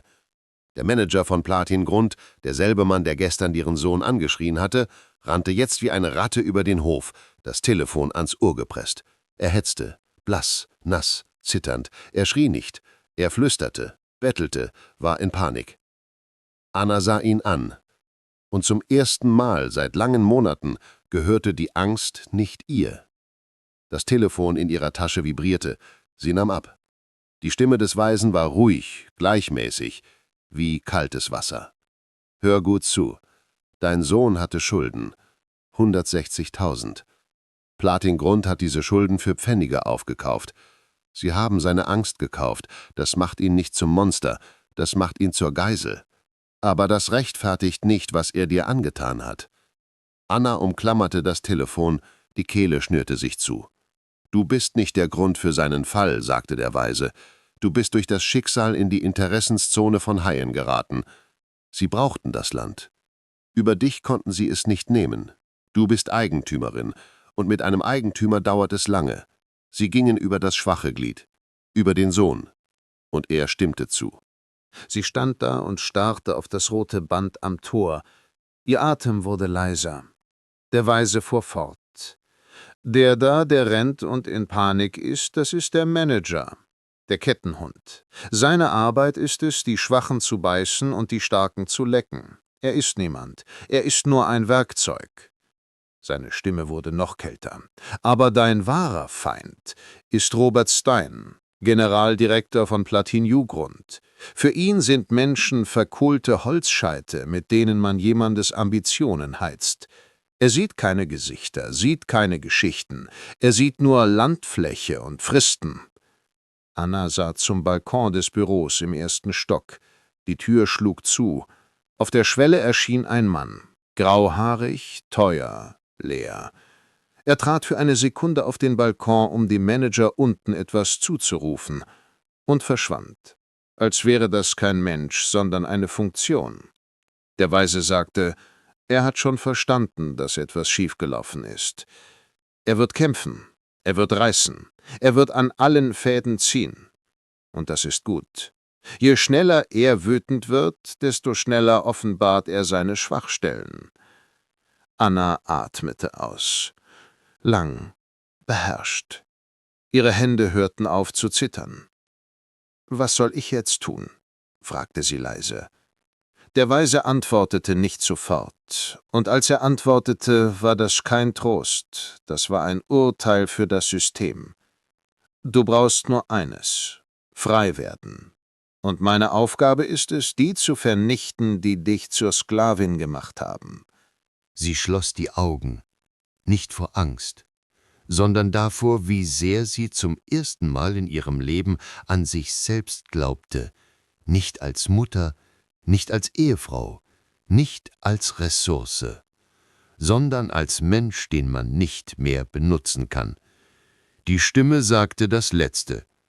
»Morgen ist nicht dein Tag. Morgen ist ihre Katastrophe. Du hast schon alles getan, was du musstest, und jetzt stör die Mechanik nicht. Die Jagd hat begonnen.« Die Verbindung brach ab. Anna stand vor dem versiegelten Zaun. Die Stille um sie herum war keine Leere mehr. Sie war Erwartung. Aphorismus des Weisen. Das Raubtier wird nicht durch die Stärke des Opfers getötet, sondern durch den Moment, in dem das Opfer aufhört, eine Ressource zu sein. Erklärung. Das Kapitel zeigt das Ritual des Gegendrucks. Macht greift zum ersten Mal nicht nach unten an, sondern stürzt von oben ein. Anna sieht, wie die Vertikale der Raubtiere unter dem Gewicht der Fakten Risse bekommt, und das wird zu ihrer ersten wirklichen Befreiung. Kapitel 13. Die Abrechnung. Der Morgen begann nicht mit der Sonne. Der Morgen begann mit Benachrichtigungen. Annas Telefon vibrierte genau um 7:01 Uhr.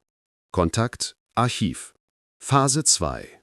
Sie haben die Post geöffnet. Wir fangen an. Anna saß auf der Bettkante des Motels, ohne zu blinzeln. Sie wusste, wenn der Weise Phase 2 schrieb, hieß das, Phase 1 hatte schon funktioniert. Schlag durch Dokumente, gerichtliche Sperrung. Steins Panik. Aber sie wusste nicht, was weiter passieren würde. Und das war ehrlich, sie war kein Soldat. Sie war Zeugin. Das Telefon vibrierte wieder. Setz dich, schau zu, misch dich nicht ein. Das ist nicht dein Krieg, das ist meiner. Anna hob den Vorhang. Durch das Glas des Motels sah man das Gebäude der Bezirksverwaltung.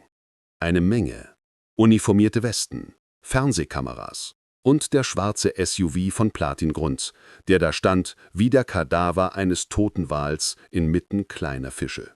Sie verstand nicht, aber das Telefon erklärte alles.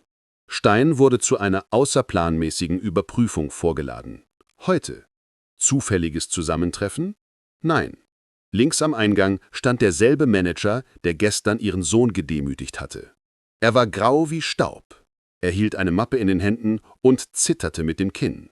Anna sah zu, atmete schwer. Es war fast süß. Das Telefon erwachte wieder zum Leben. Schau genau hin. Das ist die Vertikale der Raubtiere. Jetzt stürzt sie ein. Meines erste Ebene. Der Anwalt. Aus dem Gebäude kam ein Mann im blauen Anzug. Der Anwalt von Platingrund. Das juristische Gehirn der Firma. Er hieß Richter. Er tat selbstsicher heraus. Er tat heraus, wie Leute heraustreten, die gewohnt sind, alles mit einem Anruf zu regeln. Er machte 2 Schritte auf die Journalisten zu, und in diesem Moment leuchtete auf seinem Telefon ein roter Balken auf. Ihr Zugang wurde gesperrt. Er erstarrte, wurde blass. Entsperrte? Noch einmal. Das System ließ ihn weder in die Firmenpost noch in die Dokumentenwolke, noch einmal in das persönliche Konto der Kanzlei. Anna hörte, wie er fluchte, das Telefon in ihrer Hand vibrierte. Ich habe seinen Zugang gekappt. Ohne Dokumente ist er niemand. Die Vertikale verliert den Anwalt. Anna schreibt -1. Ebene 0. Der Manager. Als zweiter stürzte der Manager. Man rief ihn an. Er nahm ab und sank buchstäblich in die Hocke. Anna hörte: Was heißt internes Audit? Was heißt möglicher Betrug? Ich habe nichts, das war eine Unterschrift. Das war eine Unterschrift. Ich habe einfach... Seine Stimme brach. Er sah den SUV an, wie ein Ertrinkender das Ufer ansieht. Der Weise schrieb: Sie denken jetzt, dass das Leck von innen kommt. Sollen sie sich gegenseitig zerfleischen. Der Manager stürzt als Erster. Er ist das schwache Glied. -2. Anna spürte etwas Seltsames. Keine Freude. Keine Schadenfreude, sondern eine kalte Befriedigung, als wäre die Welt zum ersten Mal gerecht geworden. Erste Ebene, der Sohn. Ein Taxi hielt. Benjamin stieg aus. Kein selbstsicherer Mann, kein Raubtier. Ein Junge, verloren, blass, in einem teuren Mantel, der an ihm hing wie eine fremde Haut. Der Manager stürzte sich auf ihn. »Hast du das geleakt? Du? Gericht, Überprüfung, wir sind am Arsch!« Benjamin wich zurück, als hätte man ihn geschlagen. Und da hörte Anna das, was ihr Innerstes brach.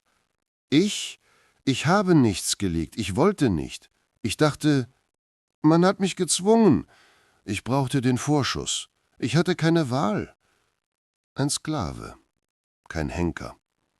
Ein Sklave, der sich selbst gewählt hat. Und nicht sie. Das Telefon in Annas Hand zuckte. Merk dir, er ist ein Opfer. Aber ein Opfer, das seinen eigenen Vorteil gewählt hat. Das ist keine Rechtfertigung, das ist eine Diagnose. Anna stand da, sah zu und fühlte zum ersten Mal weder Mitleid noch Wut, nur Klarheit. Zweite Ebene, Stein, das Ziel. Aus dem Verwaltungsgebäude kam ein Mann, den Anna früher nicht gesehen hatte. Groß, das Gesicht wie aus Beton gemeißelt, die Bewegungen sparsam, die Augen kalt wie 2 Löcher in einem Tresor. Das war Stein. Der die Schulden ihres Sohnes gekauft hatte, der die Dokumente gefälscht hatte, der ihre Familie unter die Presse gelegt hatte. Das Raubtier. Er trat ruhig heraus, während um ihn herum alle schrien, hetzten, fluchten. Er ging wie ein Mensch, der sicher ist, dass die Welt ihm gehört. Annas Telefon klickte. Das ist er. Dein Krieg ist nicht mit dem Sohn. Dein Krieg ist mit dem, der entschieden hat, dass Menschen Dünger sind. Stein lehnte sich an den Wagen, wählte eine Nummer, sagte leise: Finden Sie heraus, wer hinter diesem Fax steckt. Finden Sie es sofort heraus und sagen Sie ihn, ich dulde keine Angriffe auf mein Eigentum. Anna zuckte zusammen. Das Telefon blinkte. Hörst du? Er hat dich Eigentum genannt. Das ist ein Fehler, für den er bezahlen wird. Stein klappte das Telefon zu und ging zum Wagen.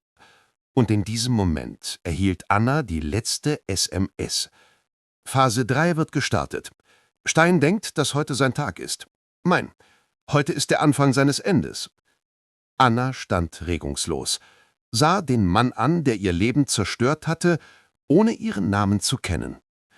Sie schrie nicht, weinte nicht, zitterte nicht. Sie sagte einfach laut, leise: Ich bin kein Eigentum. Das Telefon vibrierte mit der letzten Nachricht. Deine Aufgabe ist es, frei zu werden. Meine ist es, die zu vernichten, die dich zur Sklavin gemacht haben. Die Jagd hat begonnen. Anna schloss die Augen und spürte zum ersten Mal seit vielen Monaten, wie sich in ihr das Rückgrat aufrichtete. Sie wusste nicht, was weiter passieren würde, aber sie wusste eines: Dieses System begann zu sterben, und der Weise stand schon mit dem Messer darüber. Aphorismus des Weisen: Du besiegst das Raubtier dann, wenn du aufhörst, seine Beute zu sein und zu seiner Konsequenz wirst.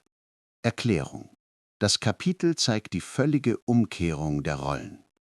Anna ist kein Objekt und kein Opfer mehr. Sie wird zum Faktor der Zerstörung des fremden Systems. Der Zuschauer spürt, dass ihre Kraft nicht in der Rache liegt, sondern darin, dass sie nicht mehr zu ihrer Welt gehört. Kapitel 14 – Der Fall von Stein. Der Morgen im Büro von Platingrund roch nach teurem Kaffee, Ozon und absoluter Macht. Stein stand am Panoramafenster im 12. Stock.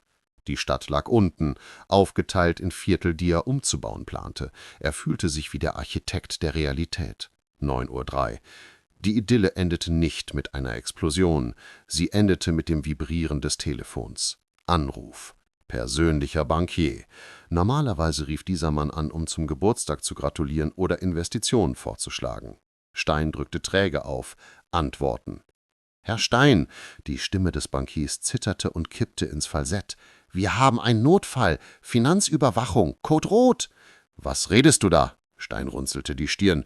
»Welcher Code?« »Ihre Konten, privat, Firmenkonten, Offshore-Trusts, alles, eingefroren auf Anordnung der Staatsanwaltschaft. Artikel Geldwäsche und Betrug in besonders schwerem Fall.« Stein spürte, wie der Boden unter seinen Füßen schwankte. »Bist du Idiot? Entsperren, ich rufe an.« »Es gibt niemanden anzurufen, Herr Stein.« Der Bankier ging in ein Flüstern über. »Der Befehl ist auf Bundesebene unterzeichnet. Sogar das Schließfach Ihrer Frau ist versiegelt. Ich kann nicht mehr sprechen.« Tuten. Stein stand mit dem Telefon am Ohr. »Das ist ein Fehler. Eine Störung.« Er wählte die Nummer, die er für extreme Fälle aufbewahrte. Senator K., der Mann, dem er 10 Jahre lang Umschläge gebracht hatte. Ein Tuten. Weggedrückt. Stein wählte erneut. Weggedrückt. Beim 3. Mal kam eine trockene SMS. »Ruf hier nicht an. Wir kennen uns nicht.« Kälte lief den Rücken hinunter. Die Ratten rannten. Das Schiff sank nicht einfach. Es wurde gesprengt. In dieser Sekunde klingelte das Arbeitstelefon. Rote Leitung. Rechtsabteilung. Stein griff nach dem Hörer, in der Hoffnung auf Rettung. »Chef«, schrie der Chefjurist, »Polizei in der Lobby, Spezialeinheit, Sie blockieren die Aufzüge, Sie haben einen Durchsuchungsbefehl für die Server und für Ihre Verhaftung!« Stein warf den Hörer weg. Er stürzte zum Safe. Dort lag das schwarze Heft. Er griff es, rannte zum Aktenvernichter, schaltete ihn ein, schob das Papier hinein. Das Gerät summte, verschluckte sich an dem dicken Stapel und starb. Die rote Lampe staublinkte.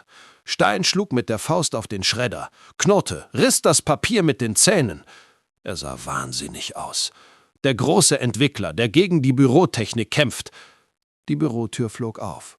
Die Sekretärin Elsa kam herein. Sie hatte 15 Jahre für ihn gearbeitet. Sie wusste alles. »Elsa«, blaffte er, »blockier die Tür, ruf den Sicherheitsdienst!« Sie stand im Mantel da, die Tasche in der Hand, sah ihn an, nicht wie den Boss, wie ein Möbelstück, das man auf den Müll bringt. »Der Sicherheitsdienst ist verhaftet, Herr Stein. Der Gehaltsfonds ist auf 0. Ich gehe.« »Du wagst es nicht! Ich bezahle dich!« »Sie sind bankrott«, warf sie hin und ging, ohne die Tür zu schließen. Im Büro herrschte Totenstille. In dieser Stille klingelte sein Handy. Auf dem Bildschirm leuchtete »Geliebte«. Stein atmete aus. »Martha, sie wird unterstützen. Sie wird verstehen.« »Martha, hör zu«, begann er. »Stein, du Bastard!« Das Kreischen schlug auf die Trommelfelle. »Ich bin im Laden, meine Karte geht nicht. Man hat mir gesagt, unzureichende Deckung. Was hast du getan? Wie soll ich bezahlen?« »Martha, ich habe Polizei, man verhaftet mich. Das ist mir egal, gib mir den Zugang zum Geld zurück. Du nichts!« Sie warf den Hörer daut. Stein ließ langsam die Hand sinken. Er hatte keine Freunde, keine Familie, keine Liebe. Es gab nur Menschen, die er gekauft hatte. Und jetzt, wo das Geld verschwunden war, waren auch sie verschwunden. Das Telefon klingelte erneut. Unbekannte Nummer. Stein drückte den Knopf. Es war ihm schon egal. »Wer noch?« schrie er. Die Stimme im Hörer war anders, ruhig, metallisch, furchterregend. »Du dachtest, du bist der Architekt, Stein.« Stein erstarrte. Der Atem stockte. »Aber du bist nur ein Ziegelstein, ein fauler Ziegelstein, den ich aus der Wand genommen habe.« »Wer sind Sie?« flüsterte Stein. »Ich bin die Konsequenz.« »Geh ans Fenster. Wozu? Geh hin. Schau dir den an, den du für Müll gehalten hast.« Stein ging wankend zum Panoramafenster. Unten herrschte Chaos, Blaulicht. Maskierte Leute führten seine Mitarbeiter ab, Journalisten. Aber die Stimme im Hörer sagte, nicht dahin, weiter rechts, auf den Gehweg. Stein wandte den Blick. Dort, abseits des Trubels, stand eine einsame Figur. Eine kleine Frau im grauen Mantel, regungslos wie eine Statue. Sie sah nicht auf die Polizei, sie sah nach oben, direkt auf ihn, in den 12. Stock. Anna. Dieselbe Alte, die er befohlen hatte, in den Wald zu werfen, um die Verkaufsstatistik nicht zu verderben. »Ist sie das?« Steins Stimme brach. »Dieser Staub?« »Dieser Staub hat gerade dein Imperium beerdigt«, antwortete der Weise. »Du hast Menschen als Ressource betrachtet. Aber Menschen neigen dazu, zu explodieren.« »Ich werde sie vernichten«, kreischte Stein und schlug mit der Faust gegen das Glas. »Deine Arme sind zu kurz, Stein. Du kannst nichts mehr tun. Dein Leben endet in 2 Minuten, wenn der Aufzug auf der Etage klingelt.« »Nein, ich werde verhandeln.« »Verhandle mit der Kamera.« Ende der Verbindung. Im Flur hörte man das Trampeln schwerer Stiefel, den Schrei, »Polizei, aufmachen!« Stein rutschte am kalten Glas auf den Boden. Er sah nach unten, auf Anna. Ihre Blicke trafen sich über 100 Meter Leere. Sie lächelte nicht. Sie zeigte nicht mit dem Finger, sie stand einfach da und sah zu, wie der Koloss fiel. In ihrem Blick war ein Urteil schrecklicher als das Gefängnis. In ihrem Blick war die völlige Abwesenheit von Angst. Er begriff, er hatte nicht gegen die Konkurrenz verloren, nicht gegen den Markt. Er hatte gegen eine Frau verloren, der er alles genommen hatte, außer dem Recht auf Rache. Die Bürotür flog mit Getöse auf. »Hände hoch!« Leute in Schwarz stürmten herein. Stein wurde ruckartig vom Boden hochgerissen, die Arme verdreht, mit dem Gesicht auf den teuren Tisch geschlagen. Die Handschellen klickten. Das Letzte, was er sah, bevor man ihn wegschleppte, war die kleine Figur unten, die sich langsam umdrehte und wegging. Anna sah, wie die Figur im Fenster zu Boden geworfen wurde. Das Telefon in ihrer Hand zuckte, die finale SMS vom Archiv. »Der Kopf ist abgetrennt, der Körper ist tot, du bist frei, geh.« Anna steckte das Telefon ein. Sie fühlte keine Freude. Sie fühlte Schwere, die Schwere der eigenen Kraft. Sie ging zur Haltestelle, der Rücken gerade, der Schritt gleichmäßig. Das Raubtier ist verreckt, der Jäger kehrte zur Basis zurück. Aphorismus des Weisen: Freiheit beginnt in dem Moment, in dem du aufhörst, diejenigen zu retten, die deinen Tod gewählt haben. Erklärung: Das Kapitel zeigt den Moment der endgültigen Trennung der Kette. Wenn Anna sich zum ersten Mal weigert, ein Unterschlupf für denjenigen zu sein, der ihre Angst genutzt hat. Der Zuschauer sieht das Ritual des Abschneidens. Sie zahlt nicht mehr für fremde Entscheidungen. Kapitel 15: Die Prüfung des Sohnes. Die Stille kehrte auf das Grundstück zurück. Aber es war nicht jene friedliche Stille wie bei Heinrich. Es war die Stille nach einem Brand, wenn der Rauch sich gelegt hat, aber die Erde noch heiß ist. Anna stand am alten Apfelbaum, dem allerersten. Die Arbeiter von Platingrund hatten es geschafft, die Rinde mit dem Bagger zu beschädigen, bevor sie gestoppt wurden. Jetzt legte Anna einen Verband an, Baumwachs und Sacklein. Ihre Hände bewegten sich ruhig, rhythmisch. Sie rettete nicht den Baum, Sie erfüllte ihre Pflicht gegenüber dem Leben. Sie trug Arbeitskleidung, die Haare zusammengebunden, das Gesicht wie ein vom Wasser geschliffener Stein, glatt, undurchdringlich. Das Knirschen von Kies hinter ihrem Rücken. Unsicher, schlurfend. Anna wusste, wer das war. Sie drehte sich nicht sofort um. Sie beendete den Knoten am Sacklein. Erst dann richtete sie sich auf und sah hin. Benjamin stand an der Pforte. Vom erfolgreichen Erben war nichts geblieben. Der teure Mantel war verschwunden. Er trug eine billige Jacke, die ihm offensichtlich nicht passte. Das Gesicht grau, unrasiert. Die Augen wanderten umher, fanden keinen Halt. Kein Auto. Er war zu Fuß gekommen. Er sah aus wie ein Mensch, den eine Zentrifuge ausgespuckt hat. »Mama«, seine Stimme war heiser, gebrochen. Anna schwieg. Sie sah ihn an, nicht wie einen Feind und nicht wie einen Sohn. Sie sah ihn an wie der Weise. Sie scannte den Schaden am Objekt. Er machte einen Schritt, dann noch einen, und seine Beine gaben nach. Er fiel nicht theatralisch, er sackte einfach in den Schlamm, weil es nichts gab, worauf er stehen konnte. Kein Rückgrat, kein Geld, kein Stolz. »Mama, Sie haben alles genommen«, flüsterte er. »Die Konten, die Wohnung, das Auto. Die Bank hat geklagt, die Staatsanwaltschaft. Man wird mich einsperren, Mama.« Er hob das Gesicht zu ihr. Darin lag Erwartung. Er wartete auf die alte Anna. Die warme, die ängstliche. Die Ressource, die sich jetzt tröstend auf ihn stürzt, die letzten Ohrringe verkauft, einen Anwalt findet. »Lisa geht nicht ran«, schluchzte er. »Sie hat gesagt, dass sie mich nicht kennt. Sie ist abgehauen, Mama, hat uns im Stich gelassen.« Anna legte. Lisa, die Tochter, die immer im Schatten stand, war klüger. Sie hatte begriffen, dass das Schiff sinkt, und war weggeschwommen, ohne sich umzusehen. Das war auch eine Wahl. »Hilf mir!« Benjamin kroch auf Knien zu ihr. »Ich kann nirgendwo hin. Ich werde hier wohnen, im Schuppen. Ich werde helfen. Ich mache alles wieder gut. Bitte, ich bin dein Sohn.« Er streckte die Hand aus, versuchte den Saum ihrer Schürze zu greifen. Anna machte einen halben Schritt zurück.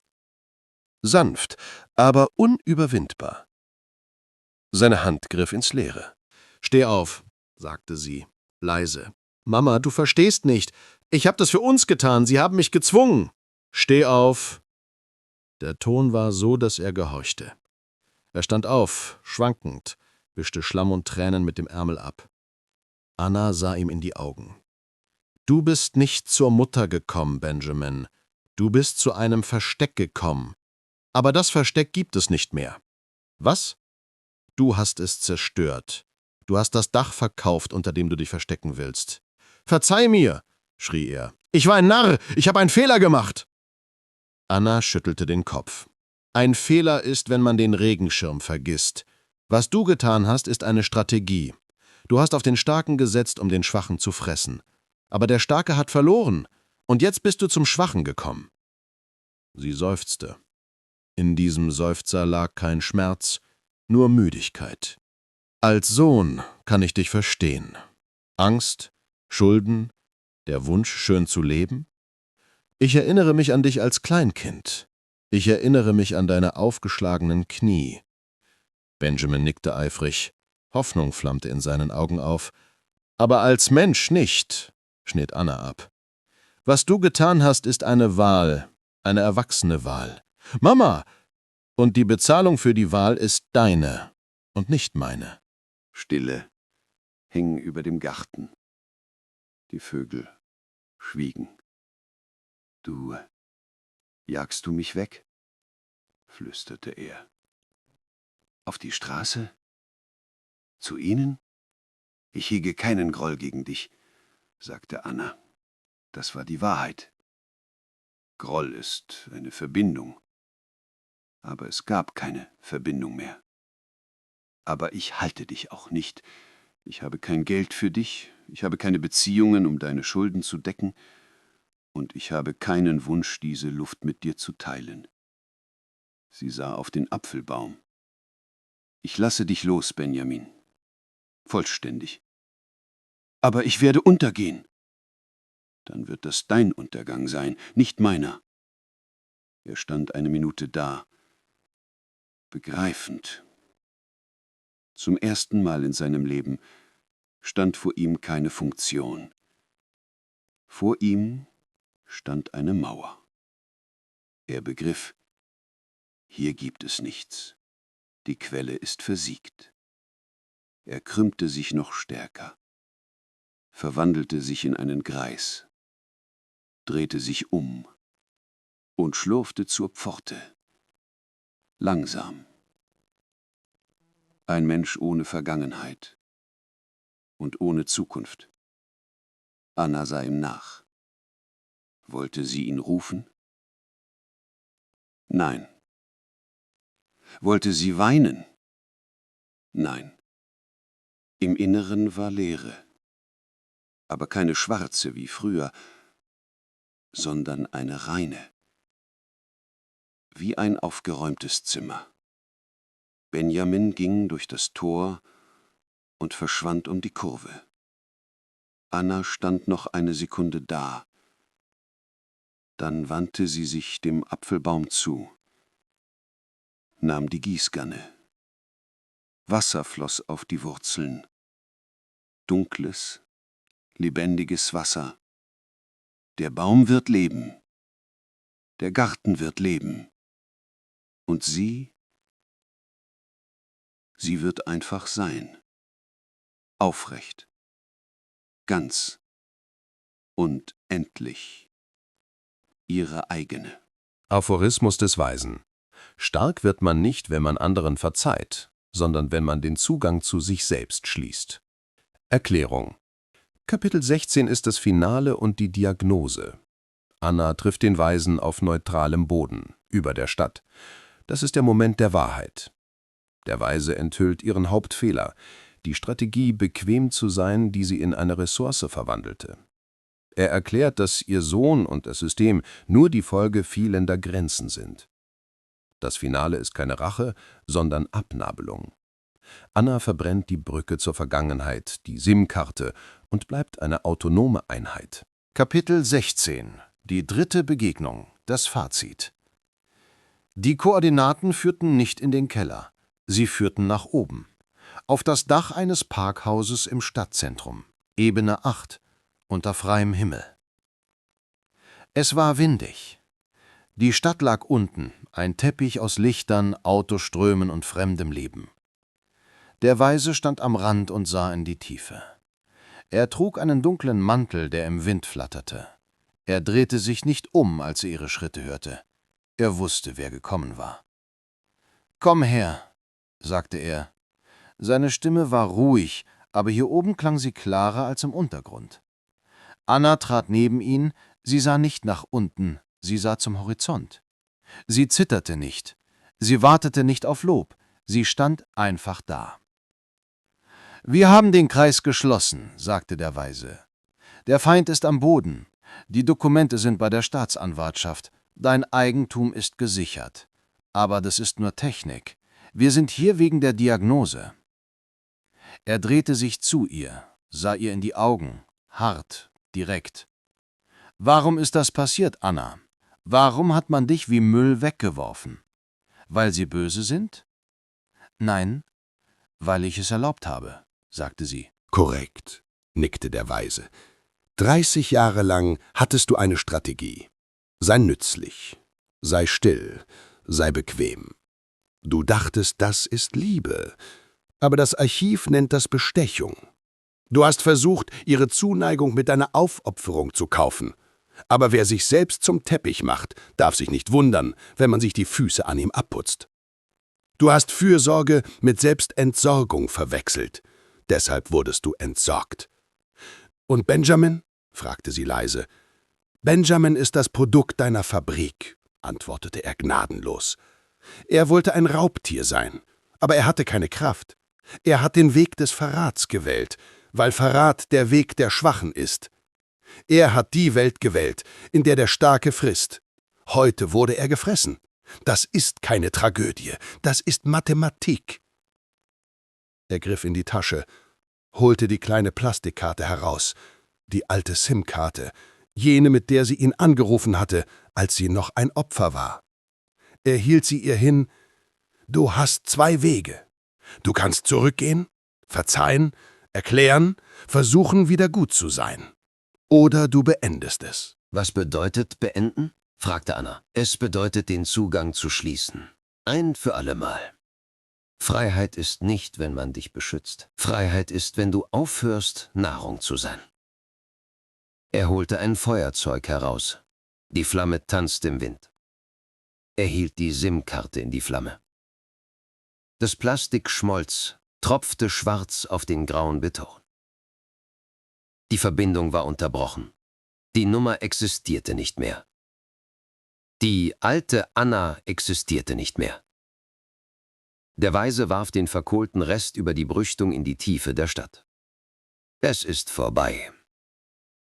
Du bist kein Projekt mehr. Du bist ein Subjekt. Du schuldest niemandem etwas. Und niemand schuldet dir etwas. Das ist der Preis der Autonomie.« Er sah sie ein letztes Mal an. Ein Blick ohne Wärme, aber mit absoluter Anerkennung. »Leb wohl, Anna.« Er ging zu seinem Wagen, der im Schatten parkte. Der Motor startete. Die Scheinwerfer flammten auf. Der Wagen fuhr die Rampe hinunter und verschwand. Anna blieb allein auf dem Dach. Der Wind wehte ihr ins Gesicht. Kalt, sauber, ehrlich. Sie atmete tief ein. Sie war allein. Aber zum ersten Mal in ihrem Leben war sie nicht einsam. Sie war bei sich. Das Archiv ist geschlossen. Aphorismus des Weisen: Freiheit beginnt dort, wo deine Bereitschaft zu dulden endet. Erklärung: Das ist der finale Monolog. Der Weise durchbricht die 4. Wand. Er beginnt damit, dass Annas Geschichte die ganze Zeit den Zuschauer angesehen hat. Das ist kein Drama, sondern ein Spiegel. Der Epilog ist eine harte Diagnose. Raubtiere existieren nur, weil Opfer zustimmen, Nahrung zu sein. Das Archiv schließt und lässt den Zuschauer allein mit seiner eigenen Wahl. Epilog. Das Spiegelbild. Du denkst, du siehst eine Geschichte, aber die Geschichte hat die ganze Zeit dich angesehen. Du denkst, es geht um Anna. Du denkst, es geht um einen bösen Sohn und eine gierige Firma. Du irrst dich. Es geht um dich. Das Archiv ist kein Kino. Das Archiv unterhält nicht. Es gibt dir nur das zurück, was du kampflos aufgegeben hast. Schau genau hin. Anna ist kein Opfer des Schicksals.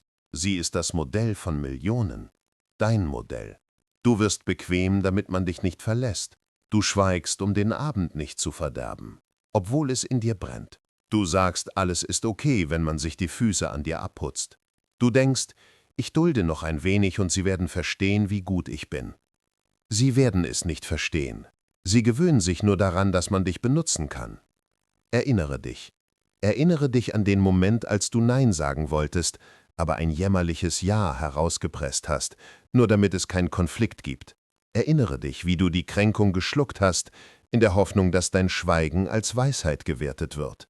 Aber es wurde als Schwäche gewertet. Erinnere dich, wie du gewartet hast, dass jemand kommt und dich rettet, dass Gerechtigkeit von selbst eintritt. Gerechtigkeit existiert nicht. Es gibt nur das, was du mit dir machen lässt. Du fragst, warum es Raubtiere wie Stein gibt. Sie sind nicht stark, weil sie Reißzähne haben. Sie sind stark, weil du weich bist. Du selbst fütterst sie mit deiner Angst, schlecht, grob oder undankbar zu wirken. Ein Raubtier existiert nur so lange, wie du zustimmst, Nahrung zu sein. In dem Moment, in dem du Zähne zeigst, bekommt das Raubtier Angst. Denn es ist gewohnt, die zu fressen, die keinen Widerstand leisten. Das, was Anna passiert ist, passiert jedem, der Angst hat, unbequem zu sein. Das war nicht ihre Tragödie, das war eine Warnung persönlich für dich. Schau auf dein Leben, genau jetzt. Wo duldest du in der Hoffnung, dass sich alles ändert? Nichts wird sich ändern, es wird nur schlimmer. Wo bezahlst du mit deinem Leben für fremden Komfort? Wo wartest du auf die Erlaubnis zu leben? Niemand wird sie dir geben. Merk dir die wichtigste Formel. Freiheit beginnt dort, wo deine Bereitschaft zu dulden endet. Nicht morgen, nicht ab Montag, hier. Das Archiv ist geschlossen. Aber du noch nicht.